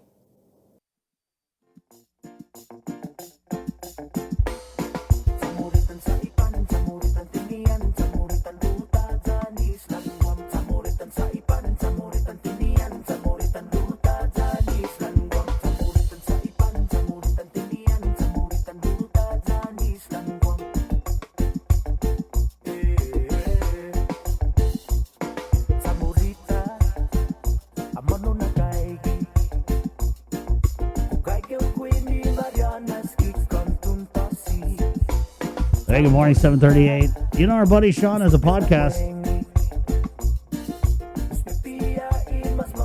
I'll give him a little plug here. It's called That's It, That's All with Sean Gumatao. And I think it's all over. Yeah, Spotify, Apple Podcast, Stitcher, etc. Definitely an interesting perspective, you know. What Sean is able to provide with his just years of experience in just different areas, right? I mean, he worked for the Camacho administration. He was also over at the Judiciary of Guam, the court planning policy communications director. Right. He was also involved with the pandemic plan. And don't forget, he's got a great sports pedigree, too. Yeah. He was head of the Joint Information Center, or what was it called, JIC? Yeah, it was called JIC before. Right. So yeah, you can check that out, and then he's a regular contributor to the link. We bring him on. Yeah, he was an anchor for KUAM. We anchored for years multiple together. Olympics. He's covered multiple Olympics. He is a licensed wrestling official. Yeah, he can officiate at I believe even he refs basketball too. Yeah, he's teaches over at EOG. Yeah, right. Get it. Okay. What else we got? What else? I'm starting to feel down about myself. Pumping up Sean. It's 7:40.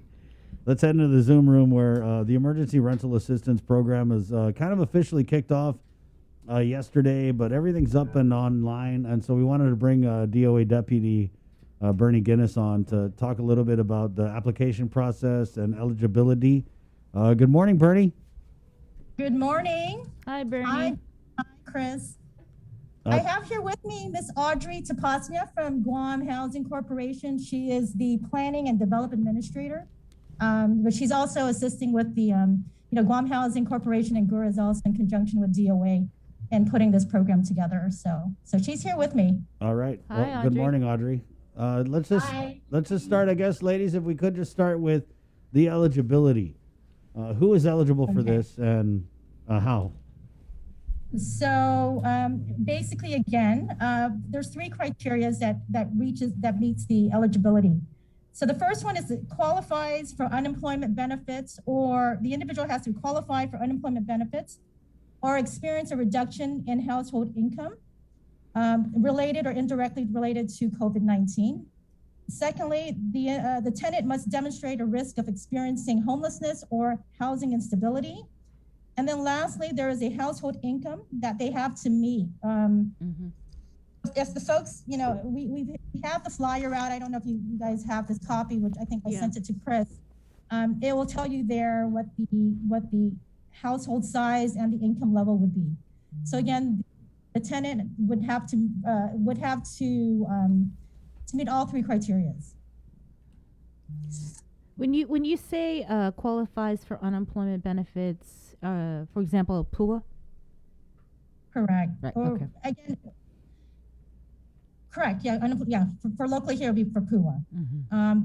If they have any kind of reduction and that's the start. If it's not even PUA, but if there's any kind of reduction in their household income and they can show that, then that would qualify them for that particular line item. So they have to meet all three. So, but if you are receiving PUA, it doesn't mean that you're not eligible for this program, right? No. Okay. Because again, they have to just make sure that the household size meets that total household income, that income level. So again, we have the application. I know I emailed it to Chris. And certainly there's going to be a point where they're going to have to indicate all of the individuals in their household. The back, you'll also ask for the types of incomes per individual in that household. Can range anything from wages, Social Security, any disability, any type of income that's coming into that household. So they have to reflect that for that particular month. Bernie, does this include expenses, or is this just income? This is just straight income, the wages. Is this for this particular program? Is this something you apply online for, or you can, or it's just you go online and you print out the form? At this moment, because the governor wanted us to roll this out as soon as possible. So we had a goal, and what we did is we prepared the actual form, and once that was completed, and it's PDF, so we put it online, we put it on the DOA website. And we also, so from there, the individual just has to print it out, print a copy, print and then complete it. They can either scan it and submit it to us via email, or they can actually drop the hard copy to our office downstairs at the Treasurer of Guam. They can also pick up hard copies if they are not able to print it out. They can pick up the hard copies downstairs as well at Treasurer of Guam or at the respective mayor's office. Hopefully, again, we wanted to just put this out to the public.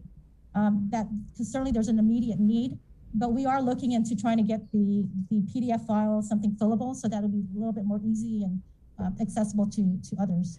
Are there any documents that need to be submitted with the application?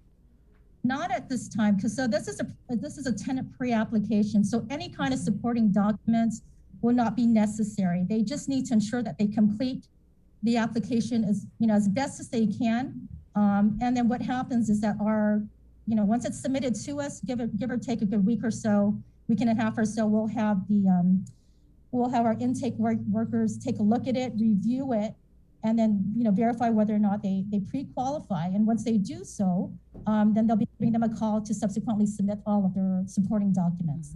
And for individuals that don't have access to a computer or printer, where can they go to pick this up? Again, so they can pick it up at their mayor's office. We printed out, several thousand hard copies, and that those were delivered to the mayor's council for distribution to the individual villages. Or they can come down to the Treasurer of Guam. We have hard copies there, the flyers along with the actual application. Once it's completed, again, they will have to submit it downstairs at the treasurer's office. We recognize too that there might be an influx of people trying to drop it off, and ITC isn't the best. It's kind of gets congested. So we're looking at satellite spots as well, but certainly to ensure that there is security and safety, because a lot of the information, the information provided contains, income and whatnot. So we just want to make sure that the locations, the satellite locations that we identify, will meet those standards. Bernie, how was the eligibility determined? This is provided through the Treasury, U.S. Treasury. So the income level was something that was given, again, directed by them, and it was set by HUD. So all the states and jurisdictions, territories, they all have their individual, or it's specified what income levels would be for the household. So for Guam, what we put here on our flyer is something that is specifically for Guam. So that guidance came from the Treasury, but was there any wiggle room on the local end? No, it's really specific to what we have as far as the eligibility. Right on. So we have to follow what is provided to us. Right on. When's the deadline to submit all of the applications, and then how soon after that can people who applied expect payments? Yeah, so for this particular phase one, it is from March 3rd to the 19th. Certainly we want to ensure that we process all of the applications that are submitted. And two, there is, with this particular program, there's also priorities that have, if individuals are meeting homelessness or housing instability, they may be bumped up, right, as priority. But certainly we want to capture everybody in this first phase. A good handful of individuals in this first phase, and then hopefully try to roll out the checks and the distributions of the checks for those who qualify within a couple of weeks. So hopefully maybe by the 1st of April, with that first week of April. How many phases are there? How many what? Phases? You're talking about this is phase one? Yeah, this is phase one. We won't quite know. We're probably anticipating maybe another 2 more phases. Simply determining whether or not how much monies we would have available. So like as far as, yesterday, as far as what was received, we received a combination from email and then also the hard copies that were dropped off to ITC. It's almost 100 applications were already submitted. So we're envisioning that it's gonna double and triple after something in the next few days. Audrey, don't let Bernie hog the mic. No. You can ask.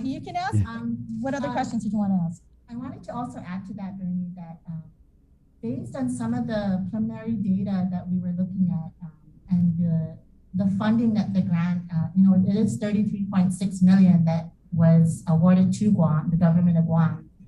We're looking at possibly assisting about 2,500 renters and landlords on Guam, and that will come up to about 18,000 per household. And that's keeping in mind that because with this grant, the max is 12 to 15 months of assistance per household. So, I mean, just to give you a ballpark of how the numbers look, at how many renters that we will be able to assist. Now, of course, the numbers can change because it really depends on a renter can apply for just utilities, utility arrears. Maybe they're okay with their rent, or maybe they've just been paying their utilities, but they haven't been able to keep up with their rent. But the assistance available to each household is 12 to 18 months. And so, we really encourage everyone to submit your pre-application. And, the goal is to help as many tenants out there. And of course, the landlords will, especially with the rent, will also benefit. Bernie was mentioning earlier that the pre-application is specific to tenants. The grant does allow grantees to also have landlords apply. We are working on the landlord application. We hope to release that, their application and the process for landlords to apply, hopefully maybe in the next week or two. Yeah. And then more information will come out because the grant does call for either tenants and or landlords to apply for the funding. But of course, either way, both have to work closely together, whoever is applying for the funding. And that would be part of our also addressing any fraud or preventing fraud, because the grant does stipulate that we need to have those policies in place. And again, the website to go get the application, doa.guam.gov, correct? And then what's the email address that when they fill out the application? The email address is eer@guam.gov. EER? Yeah, emergency rental assistance. Oh, yeah. So ERA. Okay. ERA. ERA. So keep in mind too, I had to field some calls yesterday from landlords and also property management folks, and they were asking if they can apply on behalf of the tenant. But what we recommend is that they work in conjunction with the actual tenant. Sometimes some are elderly or individuals have disabilities. But just to work with them, let them know that the application is available, if they can assist them, helping them out completing it. And if they wanted to submit it on their behalf, to just ensure that there's some kind of release from the particular tenant. But for now, like Audrey was saying, we are going to be working as far as the landlord applications subsequently in the next week or so. But for now, we just want to make sure that the landlord does communicate with their tenants and let them know that complete it and assist with them. And then they can also, certainly they can try to submit it on their behalf if needed. Bernie, so when people get approved for the assistance and they get the check, is it made out to the landlord or to the renter? It is going to, yeah, and that was a question that was asked often. It will be made out to the landlords, but if it's going to be for the utilities, then it'll be for the utility agencies. Okay. GWA, GPA, and solid waste. So it won't go to the tenant. Okay. Well, thank you, ladies, for coming on. Thank you. So Okay, we'll just encourage all the listeners out there to apply, and if they have any questions, certainly they can give us a call. All right. Thank you, Bernie. Thank you, Audrey. Thank you. Okay, we'll see you, ladies. There you go. The website, we posted it in the comments for our online viewers, but if you are listening to us on the radio, the website to go download this application, it is www.doa.guam.gov. And if you do not have a computer, you can go to your village mayor's office to get the application. Right. Let's go back into the Zoom room here and bring on our very own Nestor Lecanto from the KUAM news team. Good morning, Nestor. Hi, Nestor. Good morning. Hi, Bree. Hi, Chris. How you guys doing? Hi, Jace. Mabuhay. Mabuhay. Nestor's joining us live from the Philippines, guys. Nestor, I want to ask about the PI, man, because so what's the situation? I know, and we're here to talk about solid waste. Yeah. Sorry, Bree. But no, I want to know too. What is the situation with COVID and the PI? Are they under a lockdown, or what are the restrictions? What's open? What's not? Yeah, the restrictions are pretty much still in place, particularly in the Metro Manila area, where the highest percentage of cases are. They're still waiting on vaccines. I believe today they might be getting the first AstraZeneca vaccines, less than 500,000 though. So you can imagine for a country of 100 million, that's a drop in the bucket.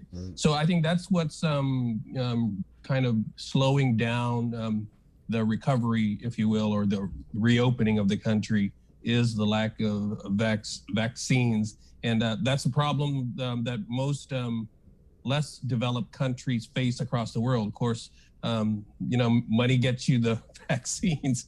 And so the richer countries are the ones that are first in line scooping up the vaccine. So I think that's the main issue here in the Philippines, the lack of the ability to roll out vaccines quickly. Unlike us on Guam, I mean, the vaccines we're way ahead, I think, of most places. And that's a good thing for Guam. But here in the Philippines, that's one of the things that's holding it up. So what's the deal if you're traveling into the Philippines? Are people just able to go and have fun, or is there quarantine? No. Those are it's very restricted still, particularly from countries that still have high positivity rates. And so, it's still very difficult to get into the country for non-Filipino nationals. Okay. I was asking for my friends. They were like, hey, when's can we PI go? open? Yeah. People are getting itchy feet around here, Ness. I'll bring you guys some snacks when I get back. All right. Nice. God. Boy, that's a blast from the past. Remember, people used to bring the Goldilocks. Like everybody was someone was always going to the PI. No, or the Krispy Kreme. No, or those chips. Gosh, what were those? The banana chips? Banana chips. No. It was a different kind of chips. Was it? Yeah. The chicharron. The chicharron, yeah. Anyway. Yeah. I like the peanut brittle. It's 3 for $100 at Green Hills. Is Green Hills open? Tell, I put on. Green Hills is open, yeah. What the? I mean, much of the country, if you're just just in casual anecdotal observation, it seems like it's pretty much open. I mean, the malls are still prohibiting children under 12, I think, or under 15 from going in, and kids can't go to most public places yet. So that's very difficult for them. But otherwise, it seems like it's all pretty much open for the local citizenry. The malls are pretty much full, maybe not as full as they used to be. Restaurants, but it's all the same. You have to social distancing, the mask wearing. In fact, here it's in addition to masks, you have to wear face shields in public places too. Okay, So- and that's Jason here. I just wanted to just let people know, let the cat out of the bag just like a little bit. But guys, I'm Nestor's producer for his new show, which is in episode 2 now, Beyond Our Borders. And Nestor, you did a fantastic interview with the market development manager for IKEA that's coming up. So the Philippines is going to be home to the world's largest IKEA. I mean, I majored in business at UOG, and it wasn't just like a 30-minute, like commercial, oh, try IKEA, we're really, really good. I mean, he really dove deep into the philosophies of the company, what it takes to open a store of that magnitude, and what's in, what literally is in store for their whole concept of, what they call it, democratized design. Yeah, they IKEA places a very high importance on social responsibility. And so the markets that they go into, they try to, recruit local artisans to help make their products locally. So they have a separate kind of,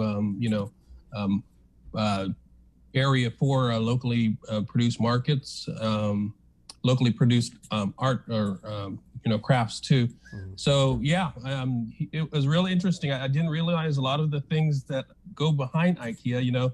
It's known for people who are familiar with it. It's known for its very simplistic but affordable but really nice looking furniture from Sweden, of all places, right? And it's the largest furniture retail chain in the world, and it was founded in Sweden, and and you can tell what that particular product or piece of furniture is an IKEA product. It has a unique look to it, and they're always constantly evolving, to improve on their look. He is telling us, and they are building the biggest IKEA store in the world here in the Philippines. Yeah, the pictures are staggering that we've got, like in episode 2, which comes out on the 15th, by the way. And they do all this while being woke too, right? By being, yeah, it's the location is. Folks might be familiar with the Mall of Asia. It's in a city called Pasay, and it's a standalone store. I'm not sure how many stories it is, but it's pretty big. I think 7 floors. Mall of Asia, is that the yeah? Sir, is that the yellow one? That's by the water, right? The fish place. Yeah, gotcha. Right on.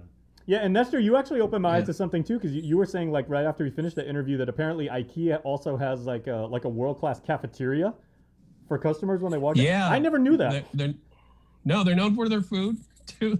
There's always a little. So I used to live in Singapore, and that was a pretty big store too. But the way it works is like there's actually kind of like a path that they guide you through to go through the store, so you can see as much as they want you to see, right? And then at the end of it is the restaurant delicatessen and you have to have Swedish meatballs before you leave that store. Oh man, I would love some Swedish meatballs right now. Or you're missing out on the full experience. Yeah. Yeah, so that comes out on March the 15th, guys. That's Beyond Our Borders, and we have a very, very enlightening interview with the market development manager, Mr. George Platzer from IKEA. So Nestor's going to have that for you, and that's on March 15th on our YouTube channel, on our Facebook page, and on KUM TV. Thank you, guys. We're going to bust in here on the radio side. We're KUAM FM, 93.9 The Breeze, Hagåtña. On the TV side, KUAM TV, thanks so much for jamming with us this morning. There's a lot of great programming coming up on KUAM TV. Always. And jump on our Facebook Live feed. We also have an audio stream, Docomo Channel 10, for Sabrina Salas, Matt Tanani, Jason Salas, and Joe Sir. My name is Chris, KUAM TV, hasta adios.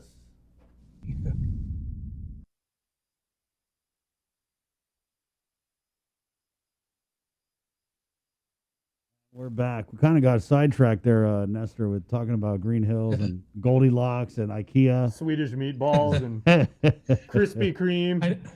My mom's late sister had a good Swedish meatball recipe. I don't know. She did. She was not even Swedish. I know there's a pent-up demand to come to Manila, so hopefully the country will open up pretty soon. Like I said earlier, they are starting to bring in the vaccines, and so there's a little bit of a controversy. President Duterte was looking at Sinovac. That's a vaccine from China. Oh yeah. There's a little pushback from some parts of the country on that. And so now I think the AstraZeneca, the first shipment of AstraZeneca is coming in. I didn't even know there was an AstraZeneca vaccine. Yeah.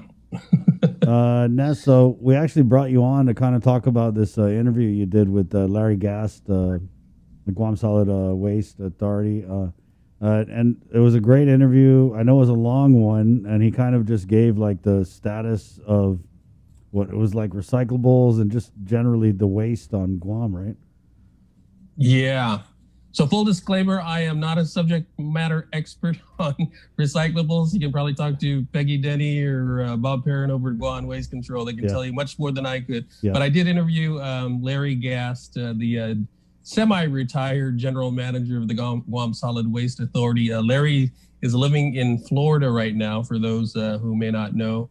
He had attempted to retire from GSWA, but they asked him to hang on and maybe kind of help manage the operation remotely from Florida while they find a permanent general manager. But I understand Pedro Leon Guerrero is also the deputy or manager or assistant general manager, and he's in charge of the day-to-day operations. But I did speak to Larry. It was a long but very informative interview, and he gave us his perspective as a landfill operator on the situation with respect to solid waste on Guam. And he said it's to put it simply, the trash is piling up, the recycle, and there's a couple of reasons for it. Number one is China, and that's not just a Guam problem, it's a global problem, because China used to be by far, or still is probably, but by far the biggest importer of recycled products. And I think it was a couple of years ago the Chinese government decided we're not going to do that anymore for a variety of different reasons. They kind of stopped much of their imports of recyclables. And even the secondary markets like Malaysia and Vietnam have also cut back on their import of recyclables. So that's one issue. The second one is just scale. Guam lacks the scale. We don't have enough recyclables to make it as profitable for companies that are in that business. And a lot of that has to do because of tourism. We used to get 1.5 million folks who add to our recyclable pile, and we don't have those anymore. So what was already considered a small amount in terms of the global industry of recyclables became even smaller, much smaller, because of the lack of tourists arriving. So that's the second main reason.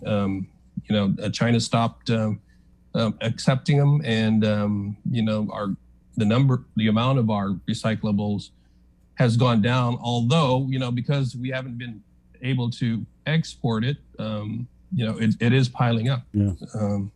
And so the question is, and Larry said this too, we're kind of in between a rock and a hard place.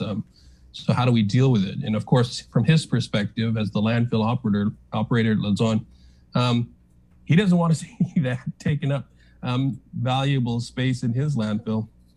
And so what do we do? He suggested one option would be incineration, waste, specifically waste to energy. And he said, when he brings up that subject, he kind of gets a slap in the wrist. Yeah. Nobody really wants to talk about it. Yeah. And that's a whole other issue for Guam, of course. That goes back to the days with the late Senator Ben Pangilinan, who was not happy. Right. The legislature at that time was not happy with the contract that we actually have in place, which is still, even after all these years, right, in litigation. And if you bring Dave Sablon on, he can probably give you a whole earful of the background of that Right. issue. Yeah. So that, in a nutshell, is what we discuss, and of course we'll have that report for you guys later today. Appreciate that. Going back to the incinerator. So I mean, this is like 20 years back or more. At least, yeah. Right. This is the issue, man. In the late 90s, I remember I was on the talk show over here across the hall at Isla, and this was like hot.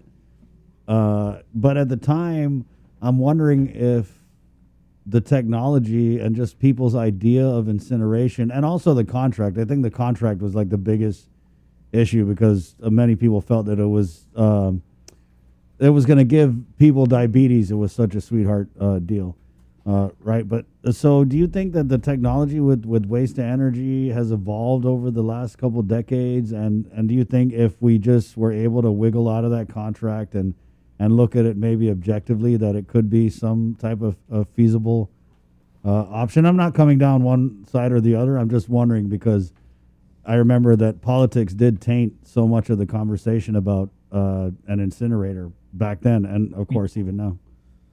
Yeah, I'm sure incineration, like most other industries, kind of evolve over the years and get better with the technology that we have.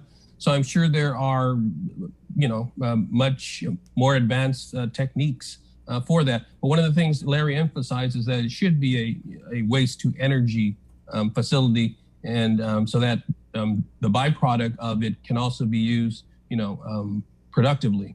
He said not just incineration, but it should be a waste to energy. And there's still the law in place. Incineration, I think waste to, I forget specifically what it is, but it's illegal Yeah.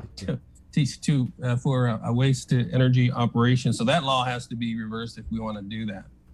But I remember back then there was also talk about we would have to like possibly, because we weren't producing enough waste back then, and there was a certain quota with it, that we would possibly be looking at having to ship in waste from other jurisdictions. And I think that was one of the issues that the late Speaker Pangilinan brought up, is that, the contract is for a certain amount of trash to be brought in, and they'd still get paid for that, whether we generate that amount or not. So that was one of the provisions that he was objecting to. I remember it was hot. Correctly. Man, it was so hot at the time of the late 90s, early 2000s, this whole conversation on incineration. It was like one of the hottest issues, no pun intended. Yeah. So it's clearly not an easy issue to resolve. We still have all of these recyclables, and of course recyclables. The proponents of recyclables, the folks like Peggy, are rightfully saying, hey, we should be recycling it because we want to protect the environment, right? And then from Larry's perspective, he says, yeah, but I've got so much land in my landfill, and recyclables, if we can reduce them, substantially through incineration, for example, that would be helpful to me as the landfill operator. And then the whole idea of being able to ship it off island is apparently no longer that viable, because when we can't find people to buy the recyclables, so that's piling up here. So yeah, we've got a situation. I like the way you put things, Nestor. Understated. We got a situation, guys. So we're getting Peggy on tomorrow to talk about this. Yeah, I mean, this really throws a kink in kind of like their whole operation. And I think maybe what could be done is we start looking at ways to use these recyclables that we can't ship off island on island, like finding new uses for. I mean, you see things in the PI, they make chairs and furniture out of tires. Maybe we just need to start getting creative with our waste if, being able to send it off island is no longer an option. But, to me, it's really sadness because the community mindset has really evolved so much in the last 10 years on just recycling. Like, people are all in on the environment and the recycling. And it's just sad to me that now that everybody's on the same page, you go to Payless Anywhere, they've got 5 different trash cans for 5 different types of waste streams. But then to find out at the end of the day that we're sitting on piles of this stuff because we can't make money off it. It's a situation, like you said. Yeah. And you're absolutely right. I mean, we've spent all of these years trying to inform and educate the public that it's a good thing that if you separate your trash into different recyclables, that, it's good for the environment, it's good for the community. And now we've gotten so good at it that it's piling up because we can't find a way to get rid of it. So it's like a circular problem, right? Yeah. And then one of the things Larry Gas mentioned to me that I didn't know is that there's a different types of recyclables that are more acceptable than others. There's categories like 1s and 2s they'll take, 3s and 4s they don't want. 4s, 5s and 6s. So even within the recyclable, industry, there's certain more preferable recyclables than others. Yeah. So that's another issue too. Yeah. That's when you flip over your trash, you'll see there's numbers on it with the recycle sign. That all means different stuff. Ness, it's always good to have you on. Thanks for your update on the PI travel situation and IKEA's Swedish meatballs, but most importantly about the solid waste situation on Guam. Be safe, my friend. All right, you guys too. Take care. See you guys soon. See you. Yeah. Yeah, there's many things that, and just in covering environment for the news, I mean, way back and even more recently, there's all kinds of ways that people reuse recyclables, whether it's, chipping and making it into tiles. I've seen people make foam out of these types of things. So, yeah, this is definitely a challenge, right? Yeah, and Joster's over here, thumbs up, because PI, man, they really, they reuse everything, right? I mean, that they've got it so down in the Philippines that they will cut a napkin into 4 pieces just to stretch the life of that napkin. If you ever ate out of the PI and you're used to like napkins on Guam, I mean, that's part of the problem though, is that you get napkins on Guam, bro, they give you like 10 napkins. And what do? You use one, they throw 9 away. Or if in PI, they're like tearing the toilet paper in half sideways just to make it stretch, you know. And part of that is the economics, right? The people, it's not just that they're, you know, woke recyclers with a black belt in recycling. No, it's also that there's an economic issue where they have no choice but to stretch out a roll of toilet paper or a pack of napkins or, you know, anything like that. Anyway, it's 8:14. From the PI, Bree, we're making some miles this morning. From the PI to the NMI. Making our approach to the beautiful island of Saipan right now, where we're going to get thrown into quarantine probably. We have from the CNMI governor's office, Kev Bautista. Kev, thanks for joining us. Hey, Chris. Half a day. Good morning. Good morning. We had the AG on yesterday from the NMI, AG Edward Manabus, and that was a cool talk. It's awesome. And good morning. I guess we'll start, Bree. Whether or not you guys reopened tourism. We have not. Just to get straight into it, we have not reopened tourism as of yet. There's a lot of factors in play. Certainly, it has to do a lot with the agreements in place that we proposed to South Korea, particularly the Ministry of Tourism, that we've been engaged with over the last several months. The issue, though, is that while we're excited, we're prepared, and we've been making the necessary adjustments to reopen tourism, the issue remains that South Korea is still experiencing surges, highs and valleys of COVID cases, and that instability of having to control it and the uncertainty of these spikes leads into us having the uncertainty of when we can fully reopen tourism in the way that we'd like to. So that's an ongoing challenge. But then we remain optimistic, more so because we've been doing a lot of adjustments here domestically.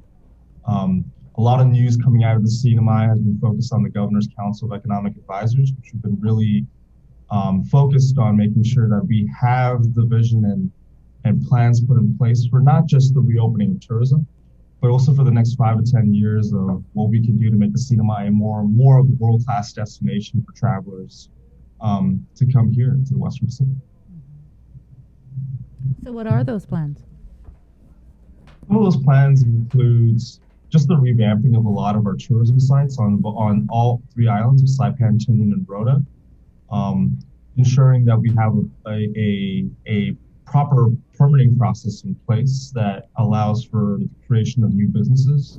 So a lot of the discussions right now within the Office of the Governor is working with the private sector on streamlining businesses through our permitting process. Our permitting process, as we all know, is still a pretty antiquated system. One of the successes we've had during the COVID operation was the digitization of the registration and our travel forms.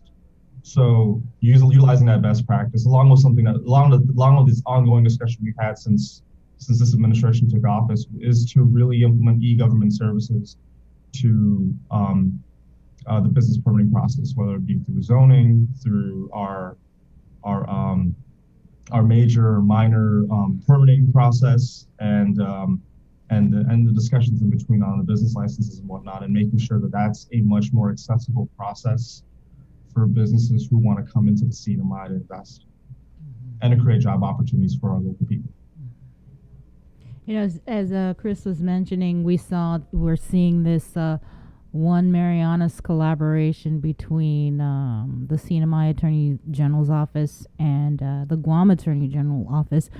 Right. Should we anticipate seeing any sort of collaboration between, I guess, the CNMI government's office and the government of Guam? Or are there these partnerships in place? The partnerships have been in place just historically. Most recently, just speaking on personal experience that I can talk about personally. The Office of the Governor worked directly with the legislature, particularly Vice Speaker Tina Munoz-Barnes, on working with OIA to on a collaboration to get WICHE, which is the Western Interstate Consortium of Higher Education, where we're trying to get OIA to work with us on trying to get our fees covered by OIA, so that the territories and our students from the territories, like CNMI, Guam, FSM, Palau, are able to access in-state tuition within the western region of the United States mainland, where a lot of our students are going to. So some of these small things that we're working on right now, both through the Guam legislature, with the Guam legislature, and with the government of Guam on various things to ensure that we can maximize opportunities for a lot of the local people that are dealing with higher education in the mainland. But more than just that, Bree, the conversations continue a lot on food security and interstate commerce between the two jurisdictions. That's never stopped. But again, like, you know, just the message of the year, pretty much last year, which is just on the COVID operation. It's that we've had that cross collaboration with the government of Guam on both how we manage our quarantine and as well as how we've managed our community testing at the very beginning of the pandemic response. That's been an important thing.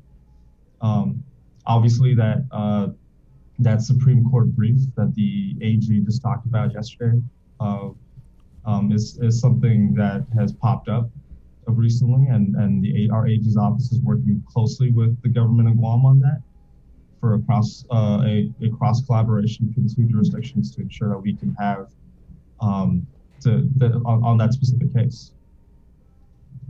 You know, we hear over here from the governor's office out of Loop, we're number 4 in the nation, you know, in terms of vaccinations.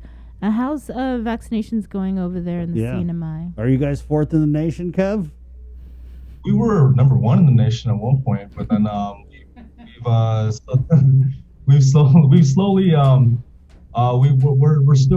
still adjusting our vaccination processes to ensure that we get a lot of the people covered under 1A and 1B. If I can let me see if I can just pull up that the data really quick for you. I have last week's data directly with me, and that so far we vaccinated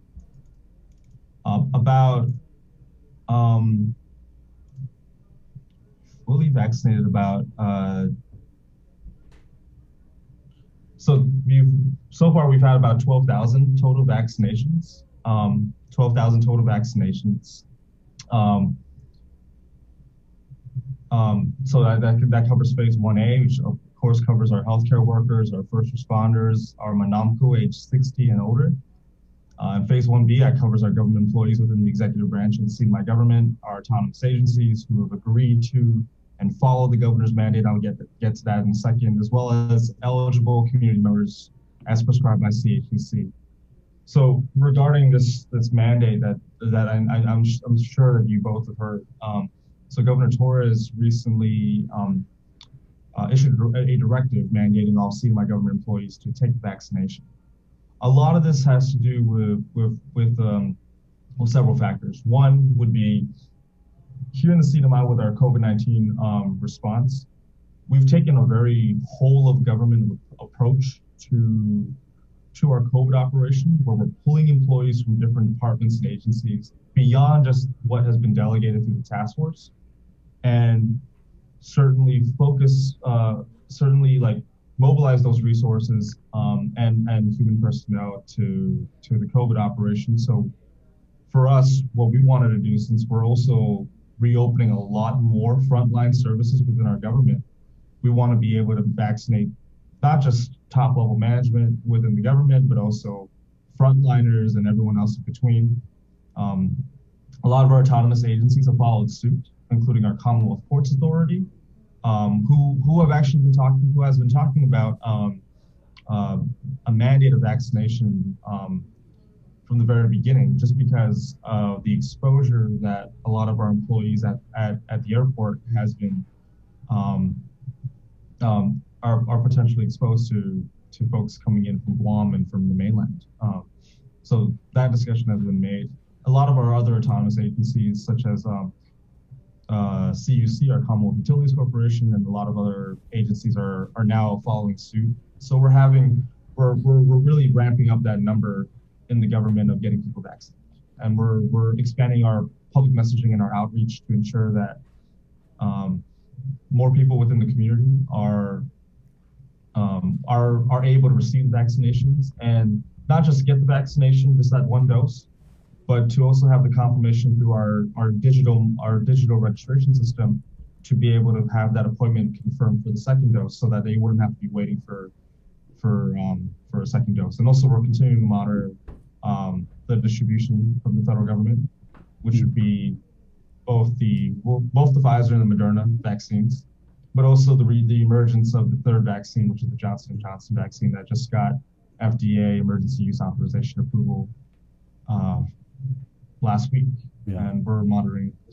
Kev, when you talk about messaging, like, how do you guys get your messaging out to the public about vaccinations and just other relevant issues from the governor's office? That's a great question, Chris. So for me, as a public information officer, press secretary for the governor's office, our focus is to ensure that when we put out messaging, we take both a macro and a micro approach.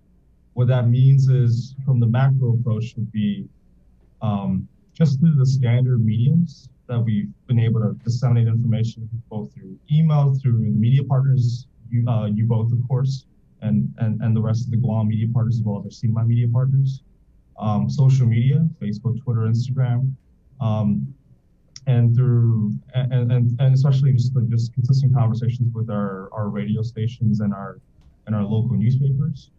But that micro approach that we take as well is also through our utilization of WhatsApp, through as well as ensuring that members of the cabinet and our administration are well informed, so that we can have those conversations at the village level with people that come up to us for a lot of questions. I think the beauty, I'd like to call it like the beauty of public information here in the CNMI is that because everyone knows each other, and similarly in Guam, like where it's an island community, our focus has been always to ensure that we take that bottom-up approach when it comes to public information, making sure that people in the villages understand where we're coming from, why it's important to get vaccinated. CHEC, through the public health educational outreach, has been doing a very good job at doing that. And we're expanding that operation to ensure that we're really making sure that we can overcome a lot of that anti-vaccination rhetoric that's just natural in every jurisdiction. We've had people express those concerns of not wanting to get vaccinated just because they talk about the lack of data involved. Yeah. But then we counter that. We counter that by what we talked about, which was the fact that our conversations with the federal government, with the White House, with the National Governors Association, as well as with HHS and CDC, who constantly hammer in the importance of getting vaccinated, as well as the fact that these vaccines have gone through a process and have been properly authorized and approved. So do you guys have like a digital engagement manager to do all your social media over there at the CNMI governor's office? Well, to be honest with you, Chris, our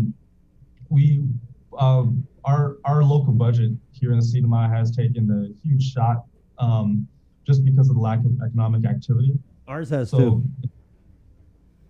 Yeah, if I can just be frank about it, I'm a one-man show when it comes to public information right now at the governor's office, just because we've had to make a lot of adjustments personnel-wise, as well as the fact that we can't Sorry, just because we can't- hired a digital engagement manager, and I'm just cracking up at just the contrast with you guys using, WhatsApp and more means that reach more people who might not be on the social media. I just like that, what you said, bottom up approach of getting information out to people. And a one-man show, wow, that's crazy.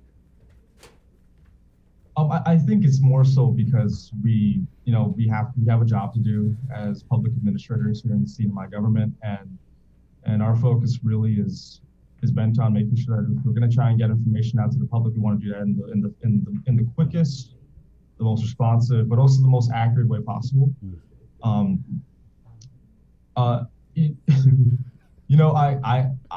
am aware of the the issue that you're talking about. But at the end of the day, for us, I think it really boils down to what we can do with the resources that we have right now here in the CNMI government. And for me, it requires me to be a one-man show in terms of both managing social media as well as putting out basic public information. I think, to me, as long as it's done so in a way where we're able to get our messaging across, that's the most important thing for the governor and to the government. That's a good example to set there, Kev. I wanted to ask something that popped up on my radar, because I do kind of follow a lot of the regional stuff, was this conversation. And I think there was even a bill introduced in the NMI, Article 12. Now, this is, if I'm not mistaken, this is the part of the Constitution that allows only those of Chamorro descent to buy land in the CNMI, which is funny because I didn't even know about that till the first time I went to NMI and one of the locals explained it, right? But so now I understand there's a bill that's been introduced that's trying to open up who can buy land in the NMI. And I think that a lot of that conversation is based on like the economics. Like you said, you guys are, not sitting as pretty as we are over here, apparently. But does the governor's office have a stance on that Article 12? Oh, yeah. So it's a Northern Marianas descent, right? Not necessarily Chamorro. Yes, exactly. Thank you. Thank you for that clarification, Chris. And that's an important distinction to make in terms of what that means in terms of Northern Marianas descent. So just for the audience in Guam, as well as just a reminder for a lot of the folks in the CNMI who are watching the show, Northern Marianas descent specifically is specifically a political definition as provided by the covenant of the CNMI between the covenant between the CNMI, the Constitution of the CNMI as authorized by the CNMI covenant with the United States. So the covenant is our version of the Guam Organic Act, and then we have our state constitution, our territorial constitution. So Article 12 specifically talks about land ownership specifically for people of Northern Marianas descent, and people of Northern Marianas descent are pretty much people who have received that distinction of people being here in the Northern Mariana Islands before 1950, and then their descendants all together. So this encompasses more than just Chamorros and Carolinians. It encompasses Filipinos and anyone else who has been here in CNMI since 1950. So that's where that Northern Marianas descent definition comes into play. What's critical to understand about Article 12 is that it's a protection that the CNMI Constitution provides against land ownership falling into foreign hands. It's one of for us as a government, as a Commonwealth, we've always seen it as one of the biggest safeguards to the protection of our indigenous rights and our indigenous culture and property here in the CNMI. We always have that talk about how land is a valuable resource. It's also a resource that's limited. And we've had these discussions in the wider range that encompasses both the economics of the Commonwealth, as well as the concerns that people have when it comes to the discretion of land ownership. So to answer your question, Chris. There you go. That's what I was waiting for. So we're talking I about, thought you were going to read us the whole Constitution. So we're talking about this bill that Senate President Jude Hofstadter has introduced. The governor's office has not fully reviewed the bill. We've been made aware of the bill. The Senate President himself has had the conversations with us, but he informed us after he pre-filed the bill at the Senate. And now, but the truth is the bill is actually a Senate legislative initiative. It's not a bill that superimposes from the government side that says, oh, we're going to change the language of Article 12 from statute. The initiative allows us to amend the Constitution and put it up for a vote to amend the Constitution. But again, like when it comes to the premise of the bill,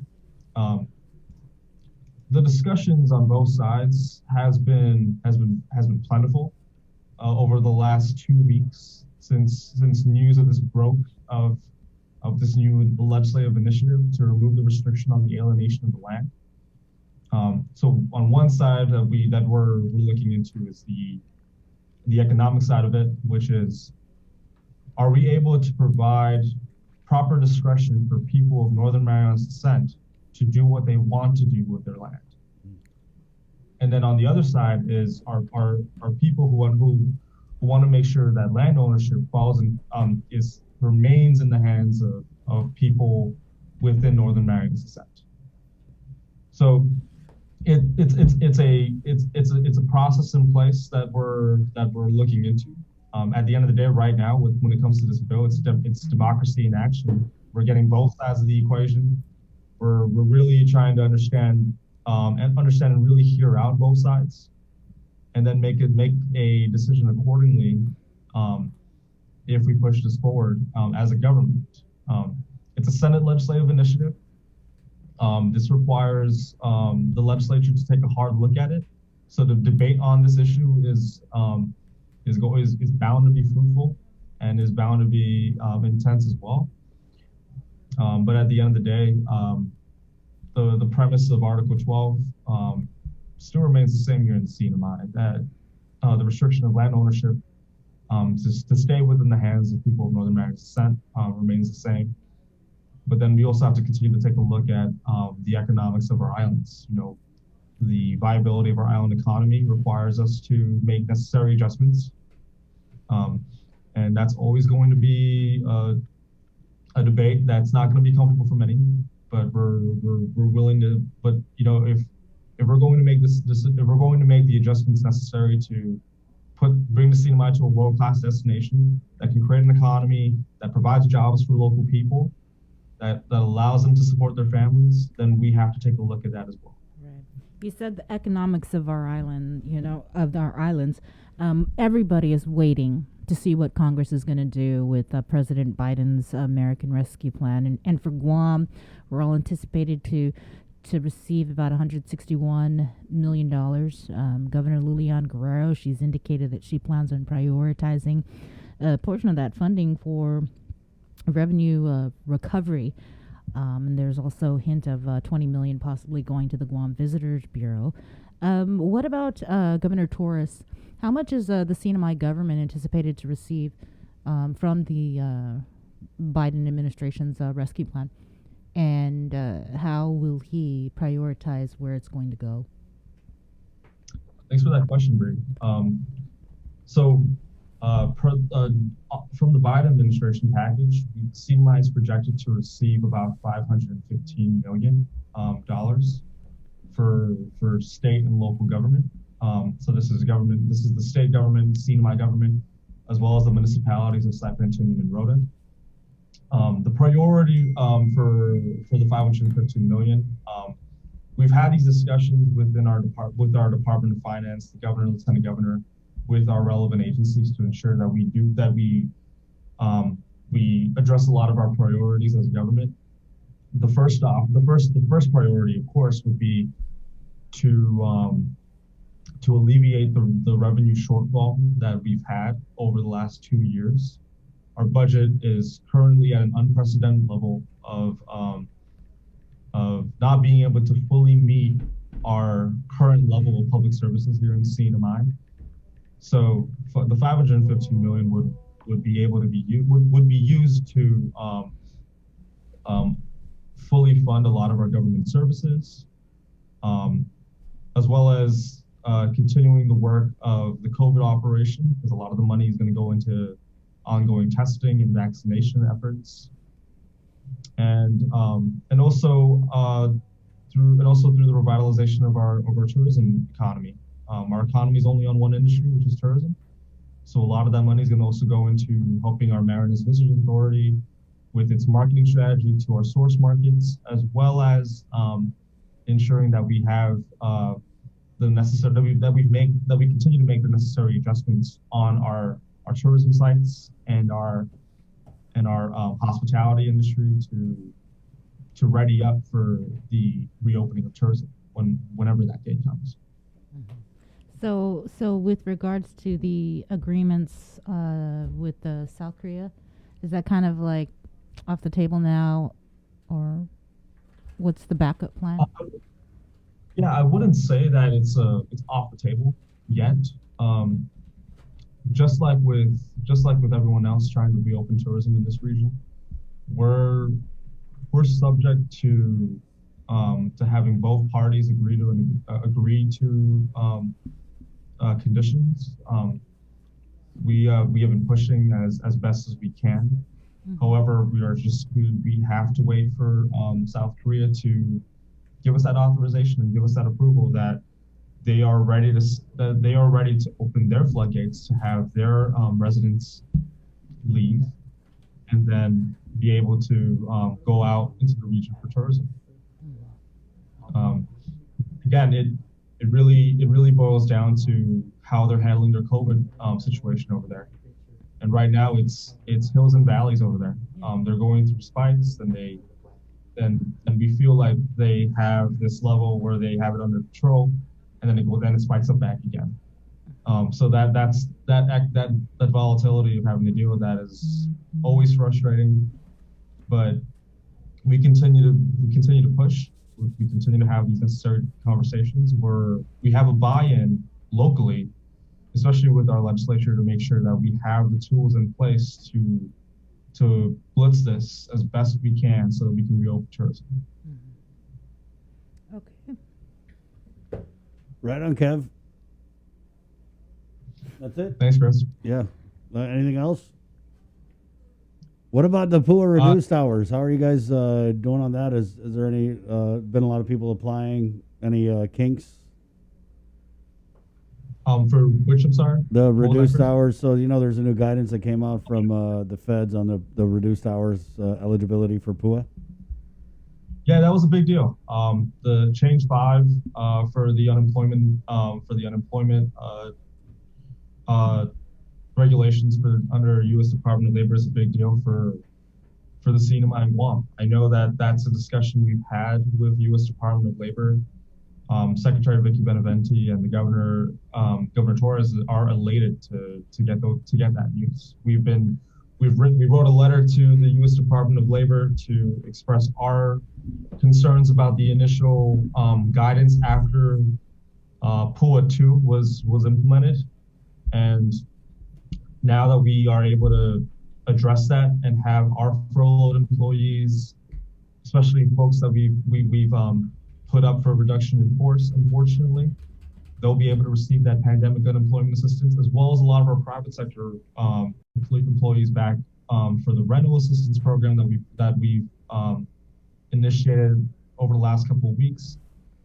And with the infusion of federal funding throughout the course of the year, we've been able to bring back employees within the departments just through reprogramming authority authorized under these programs, and having our departments and agencies really maximize their government resources to ensure that we can bring back as many as we can. But with the economy being the way it is right now, we've had to make another adjustment based off of our civil service personnel regulations, which is a reduction in force. just because we don't have the money and capital on hand to be able to bring back employees off of the furlough list, so we've had to implement a reduction in force. But optimistically, with the infusion of federal funding that we're waiting for and we're continuing to lobby and monitor, we are hopeful that we have a process put in place where we're able to bring back a lot of them once the federal funding is enacted into law. Which, again, while the House has passed the latest stimulus package, we're cognizant that the Senate's going to chop it up a little bit and have those discussions and then monitor it from there to see what we can do if the original $515 million stays in place. Before we let you go, I just wanted to get an update on the vaccines again, because we currently we are experiencing a shortage of vaccines, and we've cut the vaccination clinics for this week. We've had to postpone them. What about over there in the CNMI? Are you guys experiencing any shortages with the vaccine and had to hold off on clinics? We had a shortage at the beginning of our vaccination rollout. So we've had to stop operations for about a week. The good thing about stopping for about a week early on in our vaccination rollout was to ensure that our registration system was revamped to take on that added load of people under phases 1A and 1B. So that was actually a good thing for us to take a little bit of a pause in the vaccination shortage to ensure that we have our digital registration systems properly strengthened so that we can take on these individuals. But just like Guam, and every state for that matter, we're monitoring the fact that the vaccine supplies has been pretty varied at best. Like there's an inconsistent supply chain that's coming from the federal government, and we're just subject to what we receive notification on. And that's actually across the board. That's all 50 states. That's all territories have to deal with that issue. And of course, certain states are receiving a little more priority than others just because they're hot states. But so far, within the current process, we've been doing a very good job at getting people vaccinated, and we're continuing to monitor the supply chain to ensure that we don't have people waiting or we have to cancel appointments. So far, we haven't had to cancel appointments recently with the supplies that we've received. But at the beginning, we've had to cancel some appointments just because we were revamping our registration system and also monitoring that vaccine supply at the beginning stages. Are you guys still on target to achieve herd immunity before around summertime? The goal remains the same. We want to get that herd immunity by June or July. Mm-hmm. And so far, the projections look good. We've had these conversations with our Commonwealth Healthcare Corporation on how our vaccination numbers are doing. I can't really speak too much on it, but I know that our last conversation we've had was that our current trend has us at 80% of our population getting vaccinated, hopefully by May, if not April, like end of April. Again, it boils down to us being able to get people there to the vaccination sites and really ramping up the public information on that. Okay, and just real quickly, I wanted to make sure I asked this question on behalf of one of our online viewers, wanting to know what are the current quarantine rules for the CNMI. Okay, so the current quarantine rules for the CNMI has remained the same since last year. So it is $400 for non-residents coming into the CNMI, and it's a quarantine process for 5 days at our designated quarantine facilities, which are Canoa Resort and Marianas Resort, which is the MARPI facility that the government has taken over. essential worker status is subject to approval by our territorial health officer, which is our Commonwealth Healthcare Corporation CEO, Esther Nunez, her team. Essential workers do have a quarantine process, but it's slightly modified to ensure that they can conduct their essential work while here in the CNI. And when you get to the airport, you're tested, right? Or when you get here to the CNI upon arrival, you will get tested upon arrival, and then you go through your quarantine process, and you get tested on the 5th day. And on that 5th day, if you test negative, you'll be able to leave the quarantine facility. And if it's residents coming in from Guam who have family here in the CNI, they'll be able to go in and be with the family after that 5th day. Do travelers pay for their quarantine? Do travelers pay for their quarantine? Right. Non-resident travelers do have quarantine unless otherwise noted by essential work. However, most essential workers are subject to still paying the quarantine. So there really isn't any wiggle room within the process. Plus, the quarantine process has remained relatively the same since July of 2020.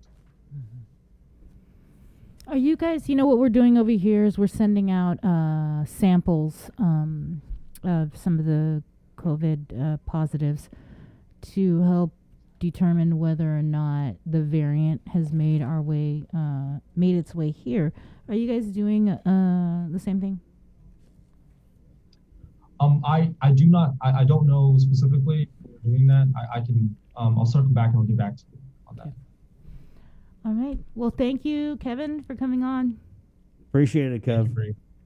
Thank you, Chris. Appreciate you. Let us know when you circle back on those things. And we know you're a one-man show, so you got a lot on your plate. For sure. Thank you so much, folks. Take care. Appreciate it. Right on. We'll talk to you soon. Kevin Bautista, the CNMI Governor's Office spokesperson. Obviously, they do things a little differently over in the CNMI. They're pretty effective, though. Pretty damn effective on the COVID, right? I mean, I don't know if they're fourth in the vaccination effort, but... Well, I think he said we were number one at one time. He did say it just like that, too. Yeah. We were number one. Well, you ain't number one anymore, are you?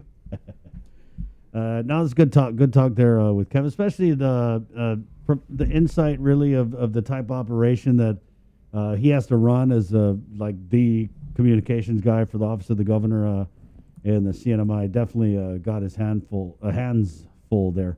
8:53, take a quick break, and we're going to court next, guys. The federal, the district court. We're going to federal court. Federal court, that's the place to be. It's juicy. Lots of stuff happening. We'll get the... what?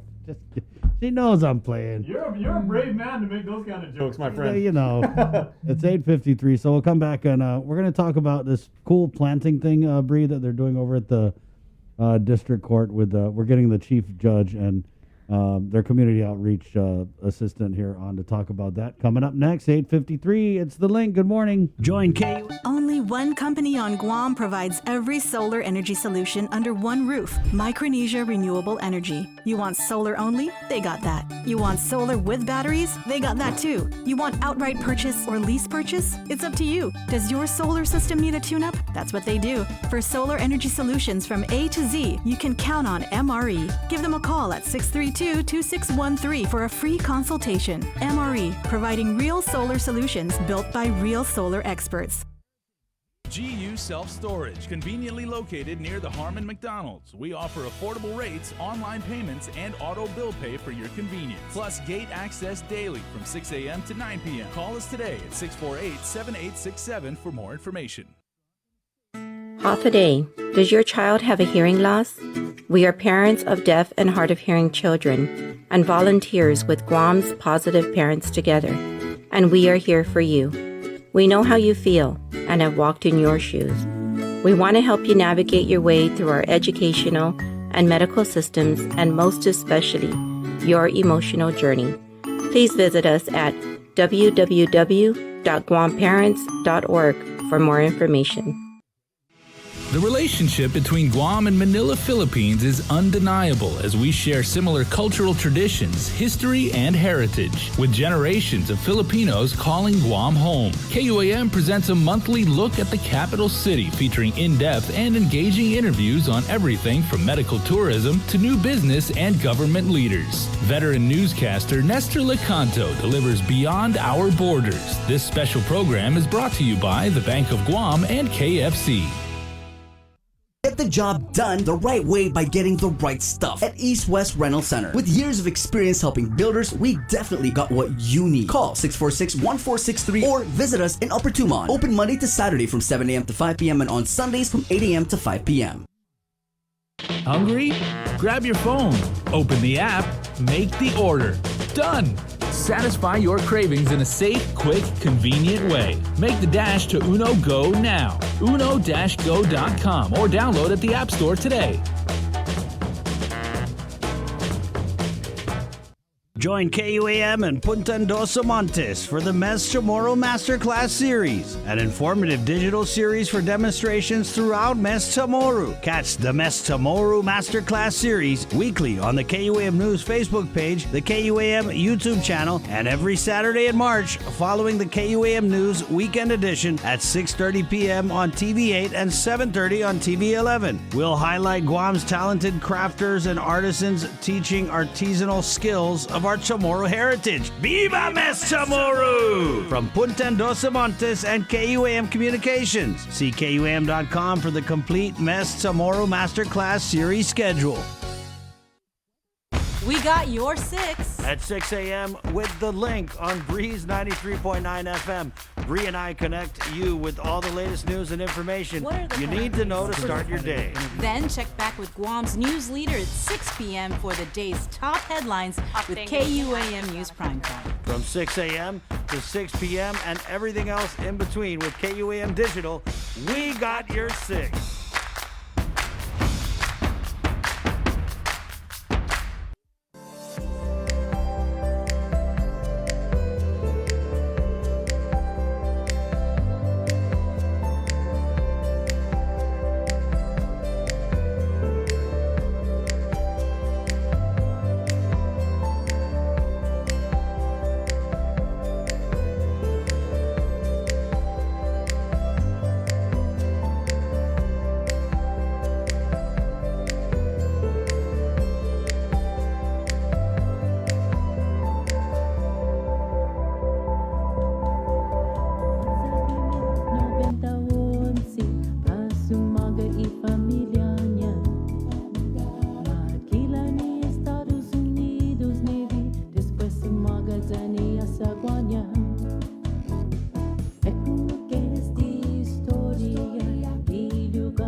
There you go. That's Ekungong Historiata. That's Guma Jose Lujan. That's a song. This song's about the Lujan house. Performed by Ruby is on this one, guys. And Ruby actually wrote all of the songs for Ekungong Historiata. Right. They produced it, did the vocals, everything. And so this is just a small sample of just a little chessa. Yeah, a little chessa for what you'll see tonight on our special edition of Local Music Mashup, where the Guam Preservation Trust, Joe Kanatsa reached out to us about playing these songs, but obviously you can't play a song without video. So what we've done is we went out to these different sites and we went and shot the video. Our great photographer and editor Mike Villagomez. Mike V. Yep. So you will see the product tonight Nice. at 6:30. And so once again, if you want to check out the corresponding website that goes with this, it's pacificpreservation.org. Right, and then there's lessons plans about each of these historical sites posted on their website, and it is in Chamorro. So, Chris, he's fluent. You can read Chamorro. Maybe we'll have a reading from him Right. Later. It's 9 o'clock. We're KUAM FM and Agotnia, Guam. This is The Breeze, 93.9 on the radio side, of course, for Facebook Living.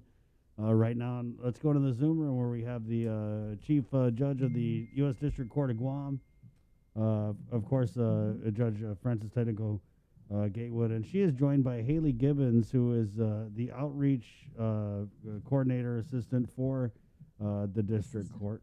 Right. Judicial assistant. Judicial assistant. She a title like this long, Your Honor. Judicial assistant to Judicial Gatewood. Right. Yes, exactly. Right on. And so they're coming on, Bree, because there's this cool thing going on. Yeah, Law Month is coming up, and so they're doing a vegetable planting contest. Creative. So tell us, how can people, what vegetables are we talking about? How do they get the seedlings, etc.? And how did you come up with this idea? Yeah, whose idea was this? Well, let me just start. Let me just say that on behalf of the District Court of Guam and also the local judiciary through Chief Justice Carbolito and the Guam Association through the President, Jackie Terlahi, we all decided to educate our community on the rule of law through planting. We believe that we can teach students the rule of law, believe it or not, through being good citizens, learning about sustainability and how to safeguard our environment. And so our Law Month Planning Committee, and actually it's not Law Month, I mean, sometimes it's Law Day, sometimes Law Month. I think since Stacey McDonald Flores got involved, but all community outreaches come into Law Year. Right. But we have our planning project to fit the theme, securing the blessings of liberty by planting. So more than ever, now is a good time to reach students and teach them other ways about the duties and responsibilities of being a good citizen during COVID-19 quarantine. And learning how to be good citizens will positively impact our students with our community, with valuable lessons and have lasting benefits for our community and society that may be helpful during this unprecedented times. And developing a sustainable plan to feed yourself and your family is very important. And so, I'd like to ask Haley. She can talk about when is it coming? Why do we have plum tomatoes? I didn't even know there was a plum tomato until we got into this project. So is that okay, Sabrina? If I just ask Haley? Yes. Okay. So we actually have 400 plum tomato seedlings ready for pickup, and our distribution is going to kick off this Saturday, March 6th, from 9 a.m. to 12 p.m. at the Agania Heights Elementary. Actually, the Agania Heights Mayor's Office, the district court staff has reached out to GDOE, all the private schools and the charter schools. And so we chose plum tomatoes because we deferred to the expert Chief John Borja at the Department of Guam Agriculture to make a recommendation as to what plant would be fitting for a 3-month time span in time to harvest for Law Month in May. So Law Day is actually celebrated May 1st, and like Chief Judge said, here on Guam we like to go big, so it went from Law Day to Law Week to Law Month. The Law Year. Right. So how do you get the seedlings this weekend, and then you plant them, I guess, at your house, right? So how do you keep track? I mean, how does this work? So we actually sent out a flyer to all the schools, and we're asking them to track it by taking pictures and posting it on the District Court of Guam's Facebook or Instagram with the hashtag Guam Future Farmers 2021. And so that's how they'll be entered and registered. And then every week we ask them to post an update and to show how they're growing their plant. And so what's like at the end of this, what are the awards? What are the criteria, the categories? We have 3 different categories of awards. So the first one is going to be the healthiest plant, which is the best overall award. It's going to be the best kept plant, best showmanship, best overall. And then we also have the contender, which is the plant that struggled to survive but overcame the struggles and now is thriving. And then lastly, we have Harvest Champ, the plant that sprouted an actual plum tomato and produced the most harvest. How did you guys select plum tomatoes? And I guess what is a plum tomato? So, like the like I tiny said, ones? we chose the plum tomato because we deferred to the expert at the Guam Department of Agriculture, Chief John Borja, who said that it would be the best fitting for like 3-month time span, which is basically when he's celebrating Law Month. So this is going to be the first, and then it's going to be available for harvest in May, which is when the actual law day is. So we have demonstrative evidence. Okay. Want to show, not evidence, exhibits. I say. Right. So go ahead. So we actually have a sample of the seedling. This is a 6-pack cell. What we're going to do is we're picking it up today, actually, and we're going to be preparing it for the students. And so I don't know if you can see, but there's 6 in here. And so they're just going to get one little one, and then it's up to them to keep it alive and to make it grow. Okay. Judge Gatewood, are you going to plant one of these seedlings? Yes, I think I'd like to. I think I have a green thumb, so I'm going to try to do it.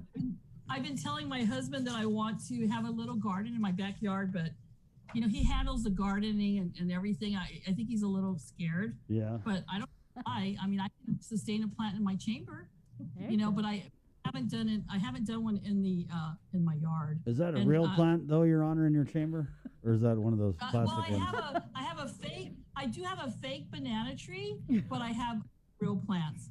But may I just say, Sabrina and Chris, that we are really excited that the Department of Agriculture has partnered with the District Court of Guam, the local judiciary, and the Guam Bar Association.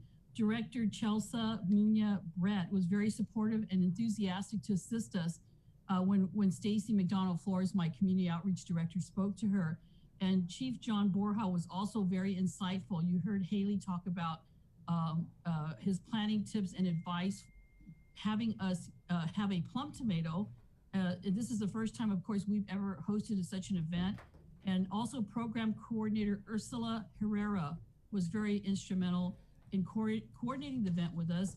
And Farm to Table Guam has been very supportive and offered to assist us with seedlings guidance for all students and gift certificates. So my staff our team has actually worked with all of these other partners, and it's really exciting. It's something different. You know, we always seem to have the same important events, but it's kind of nice to have our Law Week committee every year, you know, think of something new. So I just wanted to do like a shout out to those partners. So what are we going to do with all these tomatoes in 3 months? Salads. Salad, salsa. Sweet spaghetti. Maybe you can use it in your denancy. Do you put tomatoes? I'm going to think about that, Your Honor. No, you probably need doni. Yeah, maybe you should have done it with doni next year. Yeah, you know what? You should go pick up some of the seedlings, and we'll have our own competition here. Right on. Okay, I'm down. Joe, you know sir, what? go ahead. Sabrina, let's do a challenge. All right. A challenge. Ooh. Wait, what was that? You cut out. What was that? Challenge. We'll challenge you and Chris. Yeah, all right. What do you think It's about that? on. They want a challenge. It's They want a Chief challenge. Judge. Okay. Okay, we'll challenge. All right. Okay. We have in this corner the microphone. We have a microphone in this corner and a gavel in the other. Right. Joe Sir said he wants to make sweet spaghetti with his tomatoes. Well, you know what? Tomatoes go into spaghetti sauce, the marinara sauce, also lasagna, tacos. You said tacos. Yeah. There you go. Nice. Somebody put Cinco de Mayo. Yeah. Hey. March, April, May. Oh, that is perfect timing. Yeah. Right. Yeah. Okay, so this Saturday, go to the Agana Heights Mayor's office, right? What time again? Yes. 9 a.m. to 12 p.m. Okay. And it's going to be first come, first serve. So it sounds like 400 seedlings is a lot, but it actually fits in one bed truck, which we learned when we were going over the logistics. So. Okay. Anything else? Anything else planned for Law Month? What's that? Anything else planned for Law Month? Can we save that for another day? There's a lot of stuff. Okay, that's fine. Yes, Your Honor. No, I mean, no, Sabrina, maybe we could give you like a teaser, Chesa, whatever. Haley and Stacy could talk about that. You guys want to say off the top of your head? Okay, so at least for the District Court of Guam, we do have some video projects going on. And then we're also working with the Guam Girl Scouts. But like she said, maybe we should wait for someone from the Guam Bar Association and the Judiciary of Guam to give further details because it's a team effort and we're all working on different projects. So. And we want to say, you know, and today, I mean, as you know, Sabrina, we're I don't know if you know, but we're wearing our mestiza because it's Viva Mestizo, and also it's also Women's History Month. And one of the things that our community outreach committee has done is they're doing a video, and maybe you want to talk about that real quick on the women's history.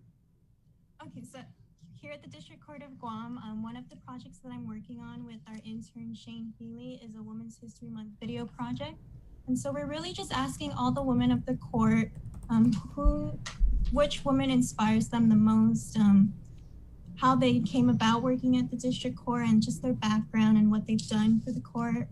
And we're just going to go ahead and showcase that to the AO's office. Maybe we can send it to you guys as well if you would like. And that's what we're working on. Okay. And Sabrina and Chris, we're partnering with Chief Judge Ramona Manglotnia from the CNMI. As you know, she's my sister on the bench, federal sister on the bench. And so she and I always do a lot of things together. But also, I wanted to also, Stacy just sent me a note to say that our Guam Unified Judiciary, this Judiciary Guam, the Federal District Court, and the Guam Bar, we always enter into the National American Bar Association Law Day Activities Award.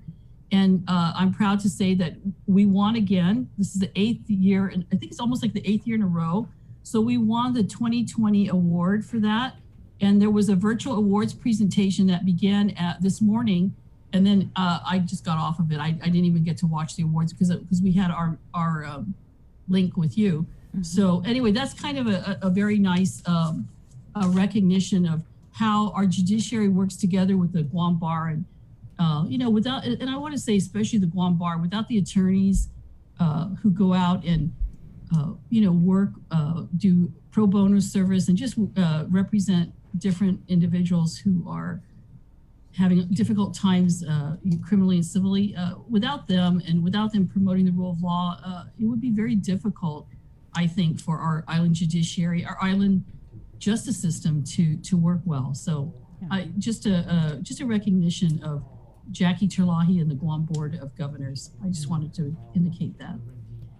Well, we thank you for coming on. I know you have a 9:30, I think, for the naturalization ceremony. That's right. Yeah. So thanks, Haley, Judge Gatewood, Stacy. And by the way, congratulations on your nomination. Well, no. It's not. No, so let me just clear this up. It's a recommendation to the president. Okay. And the president the official nomination, so we're just awaiting the president. But thank you. We'll, you know, it's never over till it's over, so we just have to wait and see. All right. Appreciate that. All right. And I'm excited that the governor chose Alberto Tolentino. What a great choice. Yeah. Very good choice. One of the finest jurists. In fact, I was commenting to some of the lawyers that Alberto Tolentino was number 2 right after Mike Berdalio as the magistrate selection for the federal magistrate position last year. Wow. So, he was the runner-up, but now he has won the position. So what a great choice for Guam and for our island judiciary. So congratulations to Alberto. And thank you for inviting us, Chris and Sabrina. Course. We appreciate it. Right. Okay, in the meantime, water your plants and we'll catch up. And don't forget, it's on. Yeah, bring it. Come on. Hey. Bring it. Already started. Look how green mine are. Wow. No. She got a head start. You got it. Oh, okay. No, I'm joking. We'll start at the same time. Okay. I won't cheat here. We don't want anybody complaining when we win. Yeah. Okay. Feisty as ever, Your Honor. Thank you. Thank you. We'll see you. So are you. Okay. All right. Take care. Bye. There you go. It's Chief Judge of the District Court, of course, Judge Francis Tenico Gatewood, joined there by Haley Gibbons, who is the judicial assistant for the judge. 9:14. We're going to do a lot of squeezing here. The last portion of the show. We actually have the Russian asylum seeker standing by, and then we have Senator Jim Moylan. We'll go ahead and start with the senator. Bring him on here. Thanks for joining us, Senator. Minority Leader of the Guam legislature, Senator Jim Moylan. Hi, morning, Chris, Bree, and Jason there, and Joe as well. Good morning to you. Good morning. Good morning. So I see you're still writing those letters, those pesky letters. Yeah. You know, we've been doing that since 2018. Sometimes my pen pal doesn't respond, but that doesn't mean I'm going to stop. No, we're bringing up issues though, and that's the thing. And sometimes it's important to document it and send it officially. How the response comes, I don't know, but sometimes I do see it in actions and different policies that are written coming from the governor's office. So maybe she gets a hint from my letters. Sometimes I just want to think that. But yes, most recently we did one just on the 3rd, yesterday as well. You know,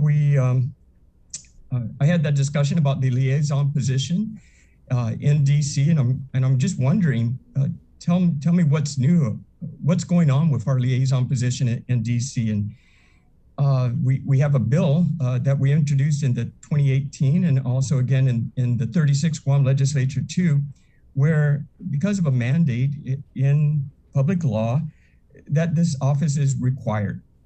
And I'm wondering that, well, let's see what this office has performed. So we asked a few questions there, wondering especially where is the money coming from, the general fund, or is it coming out of the governor's office? And also, what's the total cost for this office to maintain, you know, the total staff involvement there and rental? I don't know that. And I'm seeing if I'm looking for it in the budget, this submitted as well. You know, so if this office is performing, that's wonderful. But how would I know that? How would the people know that unless we're giving transparency about this office? Yeah. You know, the federal monies that really came in during the initial COVID relief was due to U.S. Congress and Donald Trump, and now President Biden, we're hoping will give us money as well. But our congressman also was a great part of that too. So what role did the liaison play in the past money that we received and in the future money that we're hoping to receive too? If it's working out, that's great. I support that. But if it's not, what are we going to do to ensure that we're getting the cost for our investment there? And I plan to move my bill forward, Bill 1936, as well, because it's a mandate. And I say basically eliminate the mandate, take it out of Guam GCA, eliminate Article 6, the Guam Liaison Office. If the governor so wishes to continue, well, that's fine, but it doesn't need to be put in there by public law. The governor can have that out of her budget. So just a few simple questions, wondering if I'll get some answers, but you know how that goes. Come on. But I think it's important that we bring the issues up, and it's just information that we're asking. That's the transparency that we've been hoping for. And that was Bill 11 also, Senator Chris Duenas, is transparency about the 117 million, what happened to that, right? We have just the tip of the iceberg, but there's more information that we need. We're waiting for OPA's report to come on out with more details of these different investigations that they're doing. But as senators, we have to ask the questions. I'm not saying anything's being done wrong, but it just provide us with the answers, and then we can see how we can help or do some changes. So we'll see how that goes. Senator, so yeah, it is kind of interesting that it is difficult to find the cost of the liaison office because you don't. I mean, do you even see former Congresswoman Berdalio on the staffing? I'd have to double check. But I remember that I'd done something on this a couple years ago and talked to her, and I believe that she had said that she had a staff of, it was like 1 or 2 or something like that, right? And then so they do rent the office. But, you know, I agree. I think that we don't hear anything. Right? I mean, I'm not agreeing that we've got to dispose of the office, but I will say we just do not hear zero. Right? They need to do one of these like fluffy videos and, you know, follow Madeline Berdalio around DC. And then so when I'm watching YouTube, this can pop up and, you know, I can be like, oh, okay, that's what she's doing. She's walking around DC. Right. Yeah, that's a terrific idea. And I'm sure our former congresswoman there would be really open to that, and I have nothing against Madeline Berdallo. I think she's a fine person and has done great for the island, and all her responsibilities from first lady to lieutenant governor to congresswoman and everything that she's done, and I bet you if you did walk around with a camera the day in the life of Madeline in DC, that would be super cool. We could start a little mini series on it. But the object is, no matter who's in the position, right? We need these reports. Is this position necessary or not? And I think it's kind of interesting how this position got started too. I think it could have been maybe there were some disagreements between a Governor Pass and a Congressman Pass as well, and somebody needed to go in between, and it kind of got created. Yeah. It's important that we do have folks that lobby for us. Saipan has folks that lobby for them as well, and the more we're able to say Guam over there in Congress building, because there's a lot of new people that through the elections, they change and they may or may not have any idea of where Guam is and how important it is to the United States, and how Guam is really helpful in with our patriotic, right? Just being patriotic. And we have all our servicemen here per capita, that we have the greatest numbers that enlist to defend our nation and to defend our island. So they need to know that over and over again. And maybe this is a position to hold, but or maybe not. But we won't know that unless we get some answers. And that was the object of this letter. Right. And I believe a recent staffing pattern I was able to come across with is there's a couple of positions to include the position of Madeline as well. It comes out to, with all the benefits, just for salaries, $150,000. But we, there's a couple of people there. Senator, it's like two. Is it Madeline Berdallo, and then how many other staffers? Is it one or two? The one I show one staff. Okay. Is that Chris? One staffer. How much? Oh, okay. So with the benefits, one position is 62, the other is 87. That's with all the benefits included. So the former Congressman woman makes 87. 62. 62. Who makes 87? Right. They have a staff assistant. Oh, wow. Right. Yeah. But so I'm also wondering on the cost of the office expenses. Is the trips paid for? What's the total budget for this office, and where is it coming from? Is it directly out of the governor's office budget, or is it coming out of the general fund? It will be helpful to find out. And what has this office done for the island? How significant were they in assisting us, especially in the this next round of over $600 million coming to Guam, hopefully, which is well needed. And if that office is doing a great deal in support of that, then I want to hear it. And that's wonderful. If not, then how can we utilize that office better, or do we actually need the office? That's the questions I'm trying to get at. Pretty valid. I mean, let's put in the ask. See if former Congresswoman Madeline Berdallo will come on. We could ask what have you been doing, or whoever to try and hook us up with that interview. Because you're right. I'd like to know what she's been up to for the past 2 years. Right. Yeah. And you shouldn't get your head bitten off if you ask. You know what I mean? I mean, we're just asking, like, what's the lady doing? That's right. It's all very respectable. Again, we don't need to explain all that, Senator. Yeah. We're entitled. It's public, whatever. But you're right. I mean, Mosqueda on one picture. Is there even a picture of former Congresswoman Madeline Berdallo doing something in the pandemic at DC? Or, I mean, is there even like a picture? Or because we get nothing. Right. So let's ask the questions and let's get the answers, and we can move us forward and get past this pandemic. And I think it's got an unfortunate end, I think, to the Congresswoman's legacy, right? Because she does have a legacy. I mean, she's was at a time, and maybe some people still think she is a political powerhouse. And I think all this talk about, and I get it, right? She's Madeline Berdallo. She kind of has to have a job. It's just. But, when I talk to her, she doesn't need the money. No, I mean, I'm saying just politically, right? It's like she commands vote. No, I'm not saying that I think she has to have a job. I'm just saying realistically, politically, they want her to be relevant in whatever way because she commands a lot of votes. That's really what it's about. I mean, it's simple.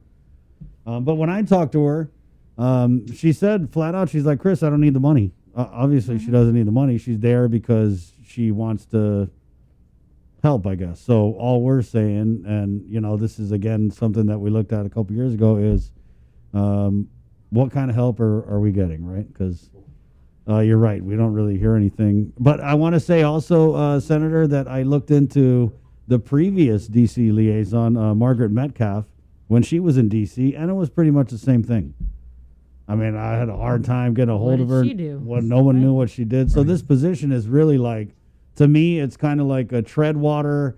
And then when the governor comes out to D.C., you set up all the steak and lobster dinners and the schmoozing. That's what that position should be called. Right. Yeah. And if the governor, current, past, or present wants this position, I don't, and we can't. These are our history of it. Why do we have it as a public law? Why is it a mandate? The governor wants to do something and keep that position, fine, under the governor's budget, but not under the general fund. We can use that money elsewhere, and we really need to look at our overall organization of the government and how we can streamline and focus on the important things. If it's performing, then sure, but if it's not performing, why have it? It's being transparent. That's what I'm really hoping for. And I believe tomorrow should be the deadline for the governor to see if she decides, she has said Bill 11, she'll veto. But I'm wondering why she's waiting so long. If you said you're going to veto it since before it even got session floor, then veto it on day one. Why hold back? Give it to us, right? Bring it on, Gov. Veto it if you're going to veto it, pues. Veto it, pues. Veto it, pues. Totally veto it. Totally. All right, we'll let you get back to picking on old ladies. No, I totally respect. I'm just messing, Senator. Thank you. Good luck. And good luck. I would love to see a day in the life of Madeline there in DC. I think that's a great, and she does know a lot of people, and would be really interesting. On paper I see it. You're right. The connections, all that stuff. But I'm just saying, if that is being done and she's walking down deals or knocking on doors, then show us the proof, right? Because we just don't hear anything. Right. Okay. Okay. Thank you, Senator. Thanks, Thank you very much. Okay. Enjoy. Right on. You know me. Come on. Of course I know you. I think we found our Instagram clip of the day. Right. You want to pick on an old lady? Go for it. It's on you. 9:27. It doesn't even matter if it's Lent or not. That's just wrong at any time of the year.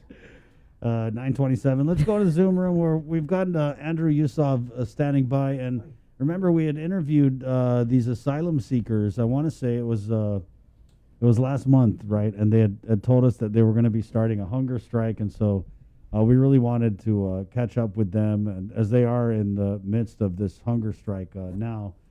So we're up on the Zoom room. Good morning. Are you Andrew? Andrew.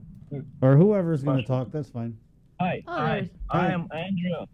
Unfortunately, I am not a very English talker, so I have a guy who can speak with you and explain some issue. Okay? Thank you, Andrew. Thank you. Who's the guy? What's his name? Hello, my name is Fedor Simonov, and I'm here to prove my point and explain why that hunger strike was declared. You hear me? We can hear you, yes. So you're currently in the middle of this hunger strike. Where are you guys at right now? Now, people, they're hungry, they're still in hunger because it's a terrible humanitarian situation. I just have my statement to show you and to explain, because this situation absolutely people don't understand, and it's very sad. We have some responses from lawyers, from local leaders, but really they don't understand. Can I just read my statement to you, please? Sure, yes. Sure. Yeah. So, first of all, in United States Declaration of Independence of July 4th, 1776, says, "We hold this truth to be self-evident, what all men are created equal, what they are endowed by their Creator with certain unalienable rights, that among these are life, liberty, and pursuit of happiness. The Universal Declaration of Human Rights, 1948, sets on Article 13, everyone has right to freedom of movement, which follows before Article 14. Everyone has right to seek an asylum and enjoy in other countries, but this form of procedure. These two unalienable rights are explicitly stated in preamble of the Declaration. Such measures are taken in order to save people from fear and need. And what we have now in Guam, people declare hunger strike because people in really dangerous situation and very, very difficult humanitarian situation. People, they was plunged to homelessness, to jobless, to hopelessness with that process, and it's a real terrible situation. And in accordance to Civil Code of Federal Regulations 235, all passengers are required to go through pre-inspection process to go to United States from Guam, and for all people and for all, even for citizens, but they hold us here and declare what people in asylum pending status is admissible aliens. And you know, my point was it's wrong because their treatments and their conventions, even basic human rights declaration of human rights, it says it's inalienable rights.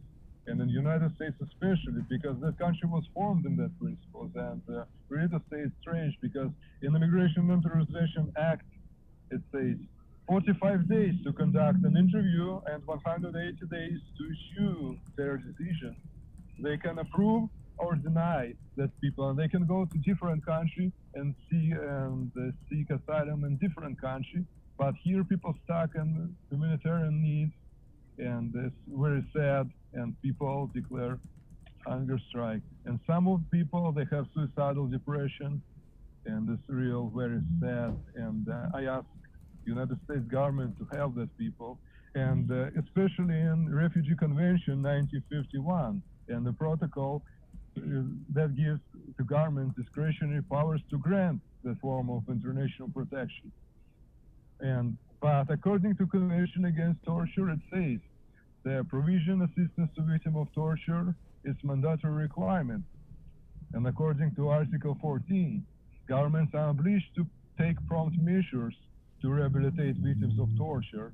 And some of people here as victims of torture, you know, after that persecution in Russia, is real terrible kleptocracy they have, and people still suffer incredible fear for that, and people still have that mental issues, that physical issues, and they need help. But in Guam, medical needs of people cannot be satisfied.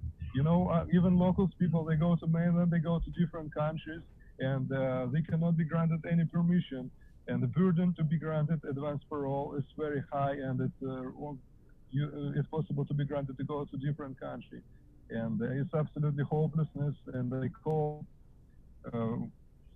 government, United States government, to grant one-time admission to the United States for that people, and also for me, because also my situation is terrible. I need surgery with my nasopharynx. I'm disabled, I'm in wheelchair, you see, and it's terrible. I just stuck here, and the situation is desperate, and I ask your help from local government to send a request to federals. And I tell my story. Thank you very much for hearing. If you have a question, you can ask.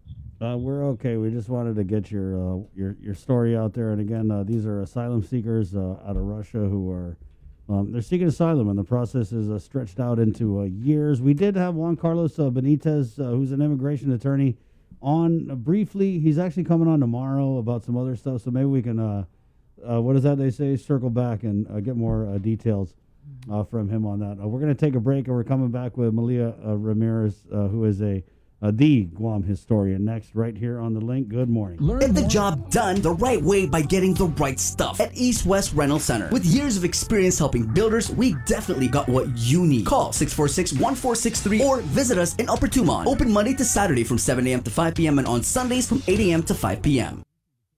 Only one company on Guam provides every solar energy solution under one roof. Micronesia Renewable Energy. You want solar only? They got that. You want solar with batteries? They got that too. You want outright purchase or lease purchase? It's up to you. Does your solar system need a tune-up? That's what they do. For solar energy solutions from A to Z, you can count on MRE. Give them a call at 632-2613 for a free consultation. MRE, providing real solar solutions built by real solar experts. The relationship between Guam and Manila, Philippines is undeniable as we share similar cultural traditions, history, and heritage, with generations of Filipinos calling Guam home. KUAM presents a monthly look at the capital city featuring in-depth and engaging interviews on everything from medical tourism to new business and government leaders. Veteran newscaster Nestor Lecanto delivers Beyond Our Borders. This special program is brought to you by the Bank of Guam and KFC. Half a day. Does your child have a hearing loss? We are parents of deaf and hard of hearing children and volunteers with Guam's Positive Parents Together, and we are here for you. We know how you feel and have walked in your shoes. We want to help you navigate your way through our educational and medical systems, and most especially, your emotional journey. Please visit us at www.guamparents.org for more information. Join KUAM and Punta Endosa Montes for the Mes Chamorro Masterclass Series, an informative digital series for demonstrations throughout Mes Chamorro. Catch the Mes Chamorro Masterclass Series weekly on the KUAM News Facebook page, the KUAM YouTube channel, and every Saturday in March following the KUAM News Weekend Edition at 6:30 p.m. on TV8 and 7:30 on TV11. We'll highlight Guam's talented crafters and artisans teaching artisanal skills of our Chamorro heritage. Viva Mes Chamorro! From Punta Endosa Montes and KUAM Communications. See KUAM.com for the complete Mes Chamorro Masterclass series schedule. Hey you, what if I told you that scanning this box could give you access to any food you're craving, delivered to you hot, fast, and safely without crazy fees? Go ahead, try it. You won't be disappointed. Make the dash to Uno Go, uno-go.com, or download the app at your app store.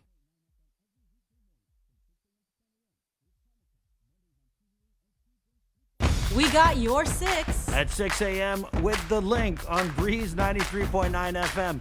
Bree and I connect you with all the latest news and information you need to know to start your day. Then check back with Guam's news leader at 6 p.m. for the day's top headlines with KUAM News Primetime. From 6 a.m. to 6 p.m. and everything else in between with KUAM Digital, we got your 6.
Oriapta, that's Sang Song Humatek from Jesse and Ruby. Now, Ruby works at the Guam Preservation Trust, so we were joking at them, probably Ballin told her, hey, Ruby, we need some songs, girl.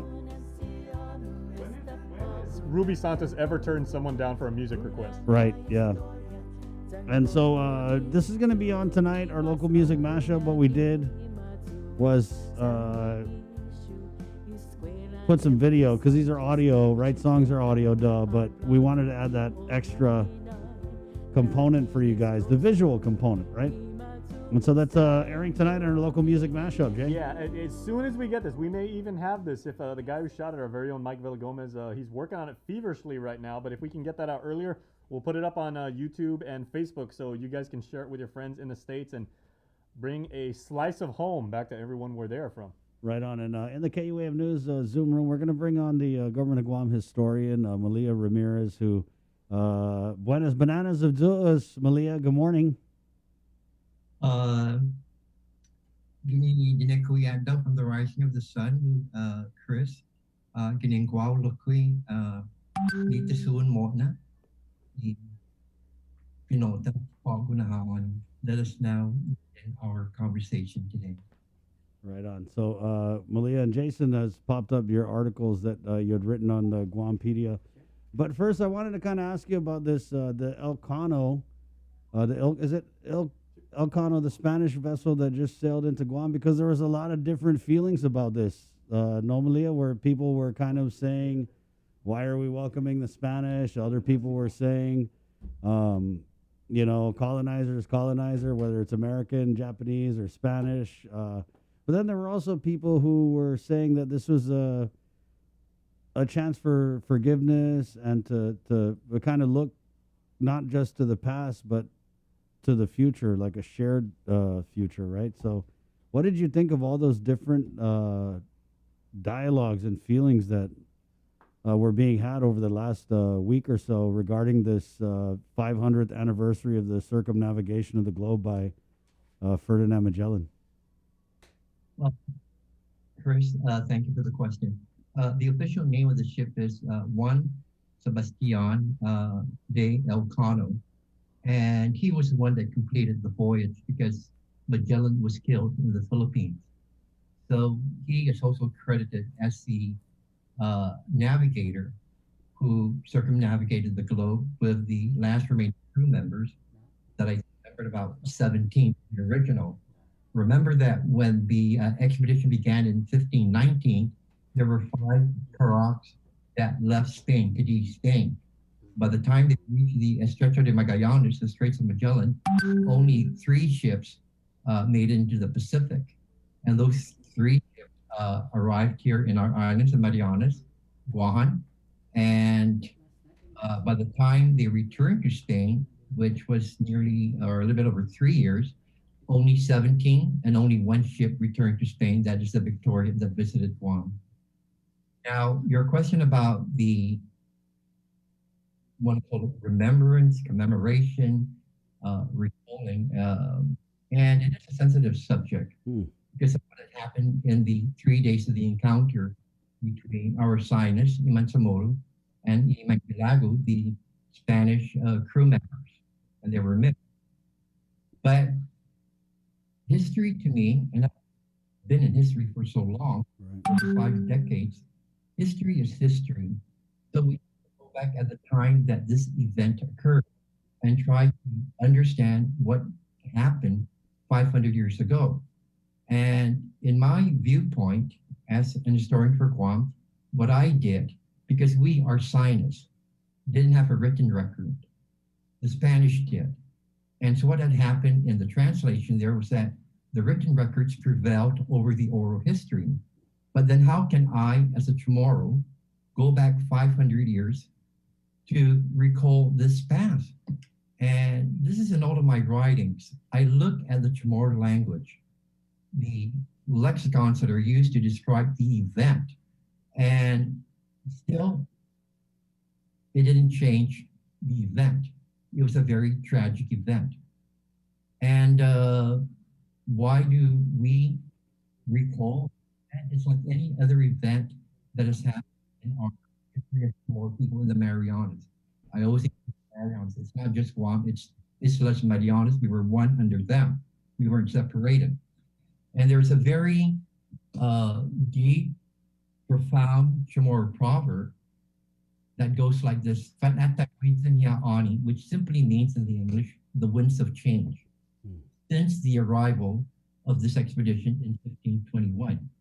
And in this wind of change, there is no governance as to how this Talani or the Talan will take place in the 500 years that we have been exposed to the Western world.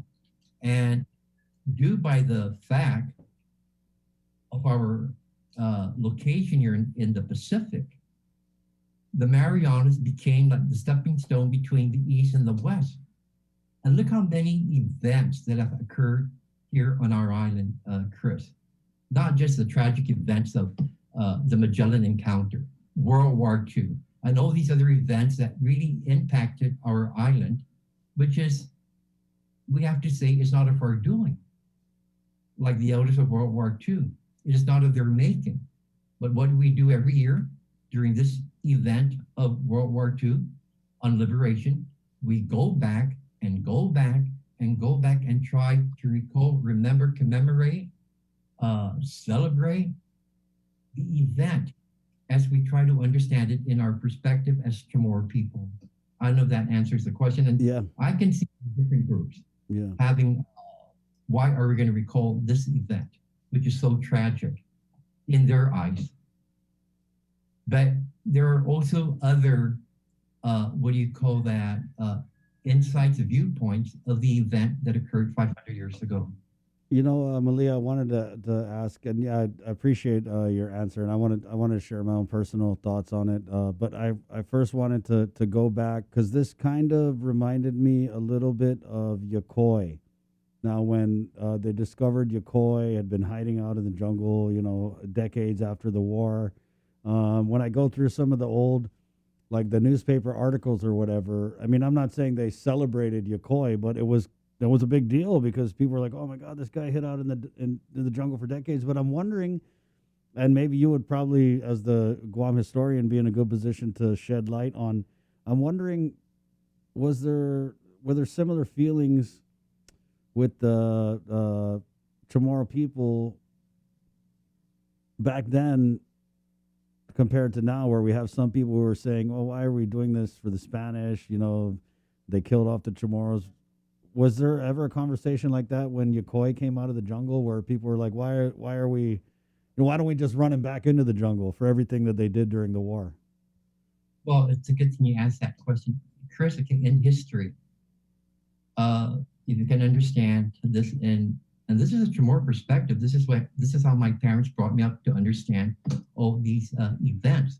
So when you look at the Yokoi, history, are we celebrating really Yokoi as Chamorros, or are we celebrating the human manifestation of how a person under all these tribulations survived?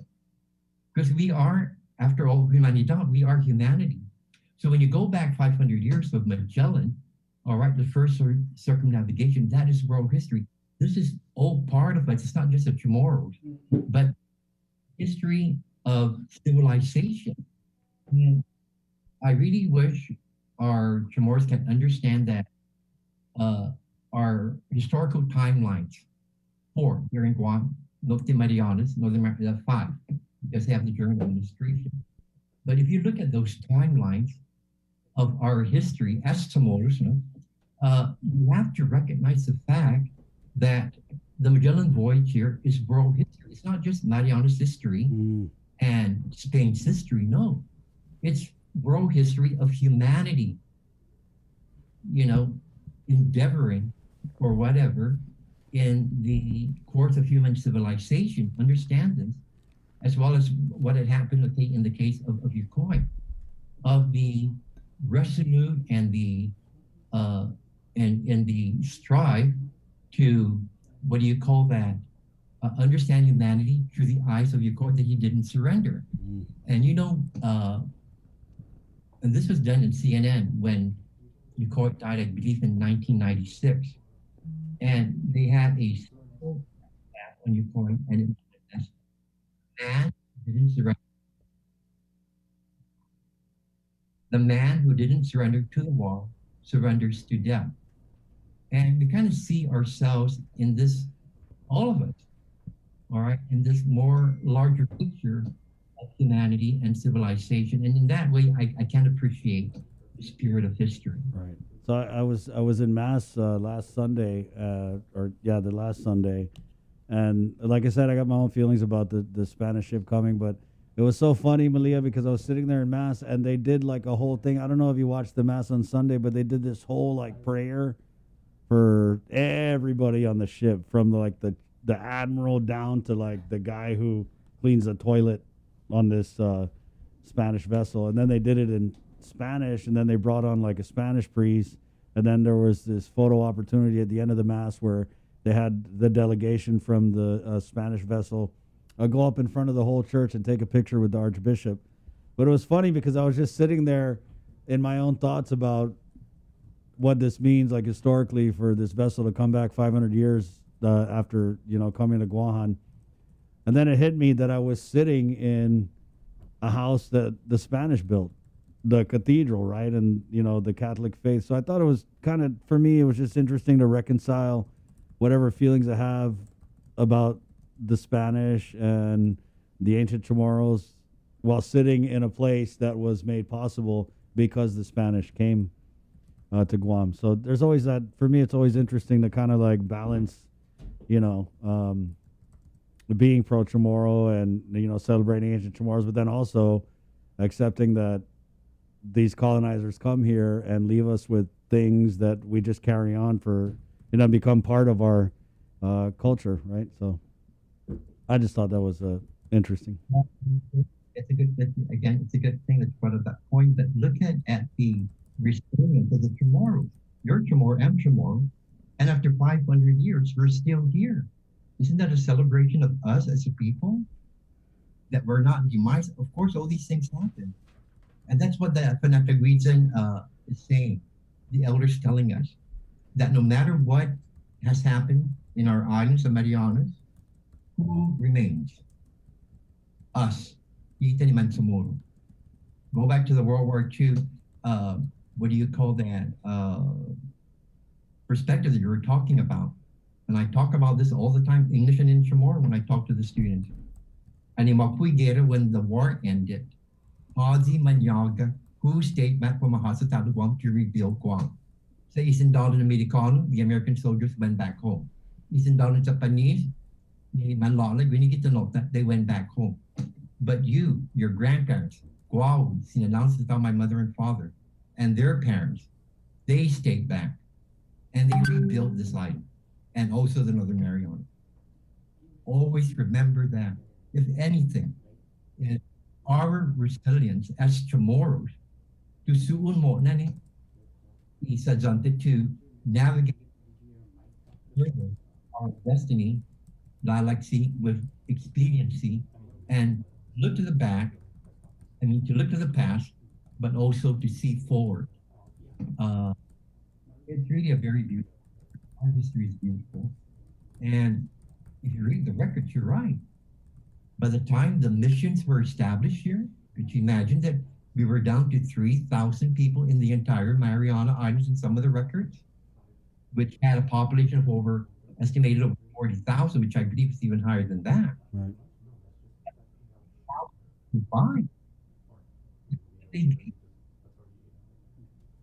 we still identify ourselves as Chamorros, no matter what. I have a lot of gratitude, celebration, celebratory, attitudes towards all of these events through our eyes, through the eyes of our parents, and through our history as a people. Malia, we had a comment here. Well said. That's from Glenn Lujan. And I know, Mess Chamorro, you're doing a lot. I know you do a lot all the time, but kind of what's on your schedule for this month? Are you doing a lot of talks? I know that you wrote some pieces for Guampedia that we threw on the link to the comments in, but what else do you have going on for this month, Malia? Well, this is what had happened, Chris, okay, with the event of the quincentennial of the Magellan Elcano voyage and the first encounter of the Chamorro.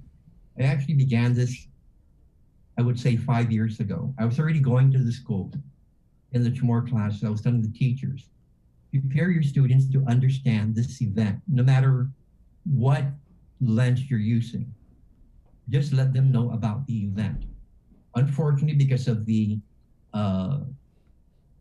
COVID issue, all those events that I had planned had to be curtailed. But what I did, Chris, all right, and I was a keynote speaker for the 5th Mariners History Conference. And my subject, which they asked me to do, was to talk about familia, family. And in any culture, Chris, La Familia is the haligi, the pillar of all society. So we as Chamorros do. All right, so what I did was I had to narrow it down to my family familial system because of all the rules and regulations that had to be adhered to. And I went with them. I did slide presentations with them. We went on a tour to visit the Spanish sites, which I had wished I could have done for the school system. Unfortunately, that couldn't be done. We even went on a boat trip to look at the beautiful coastal area of what we call Guam Seashore Park, so that my family can see the visual images that Magellan and his crew members saw when they were approaching Guam and when they landed in Umatic, which has never changed. If you take that tour and you're going from Agate Bay to Malesso, that is exactly pristine how Magellan viewed our island when he came here on March 6, 1521. And so that's what I did. Now, you inviting me to your program, this is dissemination of information. And I also think, Chris, the media is really powerful to communicate, especially now, where hopefully people who are listening to me can listen to me, whether they agree with me or not, at least they heard my viewpoint. In the same way that Wampedia published those 3 reflections I did on the Chamorro Magellan Elcano encounter, the first 3 days, and also through the venues or any media. And I have to say, and I have to thank all the media here in Guam for this, especially KUM throughout the years that I've been involved with Guam history or Mariana's history. I couldn't afford to do any of this, really. But when you guys call me, the airtime, I consider all of that and how many people I can reach.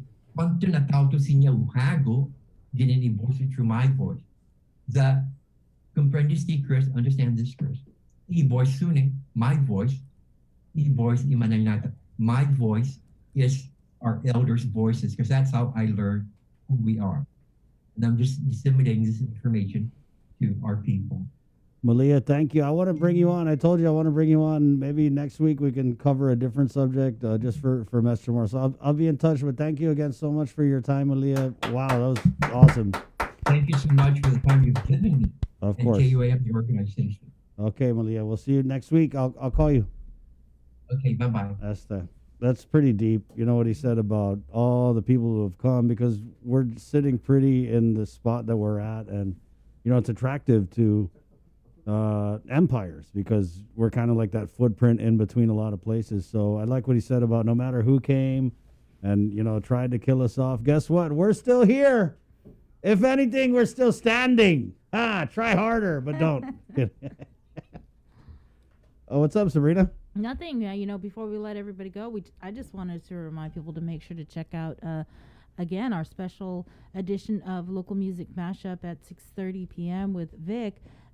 We've partnered with the Guam Preservation Trust to showcase the Ekungok y Historiata project. It's songs about different historical sites on the island.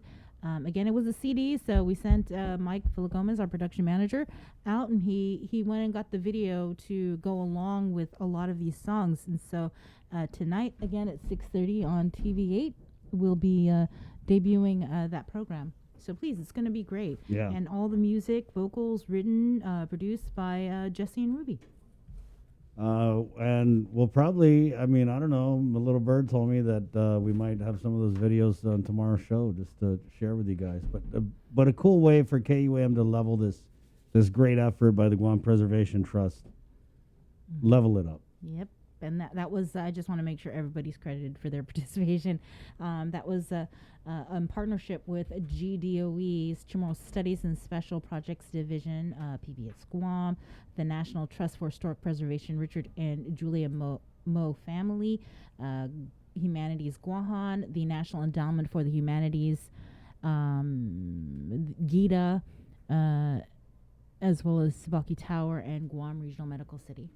And we got a couple other things running on our online channels today. Oh, do we? Yeah, you want me to plug? So Nestor, actually, we were working on this during some of those interviews, and we've actually got that full-length interview that he did with Larry Gast, as he said, the semi-retired GM of the Guam Solid Waste Authority. So he's like still working for solid waste, but they're letting him like telework from Florida. Yeah, I asked him that yesterday. I was like, so when are you gonna like officially kind of like make a clean break from us here in Shangri-La? And he goes, I told him I'm available as long as they need me. So, but he gives a really interesting breakdown of the cost structure, what it takes to manage the landfill, the recycling, everything. Plus tonight we have part 4 of our ongoing series on UOG, celebrating the achievements in the colleges about Charter Day. And tonight was one I did, and I interviewed Dr. Alicia Uggan, who is the Dean of the School of Education, which always turns out like the most graduates because education is such a popular major there. And Alicia's a dear friend of us here on the show, and she was actually my math instructor when I was at UOG. So it was interesting to go back and like now see her. She's a full doctorate, and now she's running the whole college over there. But she speaks very, very proudly and very frankly about how UOG is training and turning out quality educators, not just for Guam, but for schools throughout the Micronesian region. And just a reminder again, Chief Judge Francis Tedingo Gatewood, she was on this morning. So the District Court, Superior Court, the Guam Bar Association, they've all partnered for this vegetable planting contest. Yep, and we're in. Yeah, the judge called us out. She laid down the challenge. Yeah, and you guys know I got a green thumb, so. And have you ever I worked don't. with plum tomatoes though? No. I didn't even hear about a plum tomato until about 40 minutes ago. Yeah. Yeah, I wonder what is the difference between a plum tomato and like a cherry tomato, an aroma. Plum tomato. You can look it up.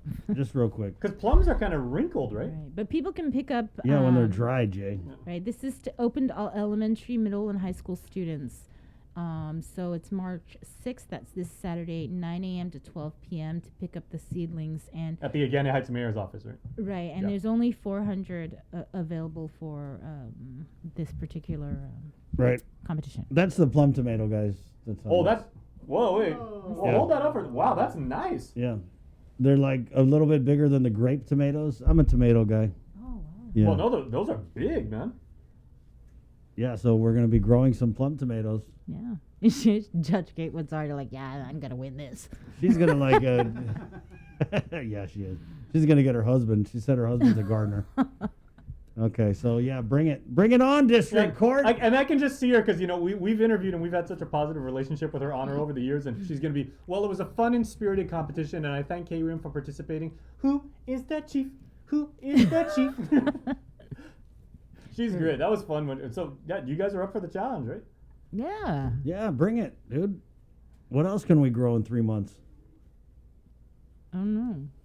I don't have a green thumb, but All right. Let's get Senator Rangel on the phone. Yeah, let's get Senator Rangel on. Do a different challenge. April. Will Parkinson's got a couple ideas. Yeah, April 20th challenge. Yeah, okay. Let's time to end this. It's time to end this. Boss says time to go, guys. It's 10:04. We're KUAM FM Magatnia, Guam. Don't forget, we got your 6 on our KUAM News Primetime broadcast. And then 6:30, don't forget, Historia. Oh, no. Akungoki Historiata. All right. That's awesome. And tomorrow on the link, let's close out the week. Good job this week, guys. Leaving you with this one from he's really one of the new school guys at the front of this Chamorro Renaissance. Joe Garrido with Ginin Mariana. Squalsi Chris. Está. Adios. Bye.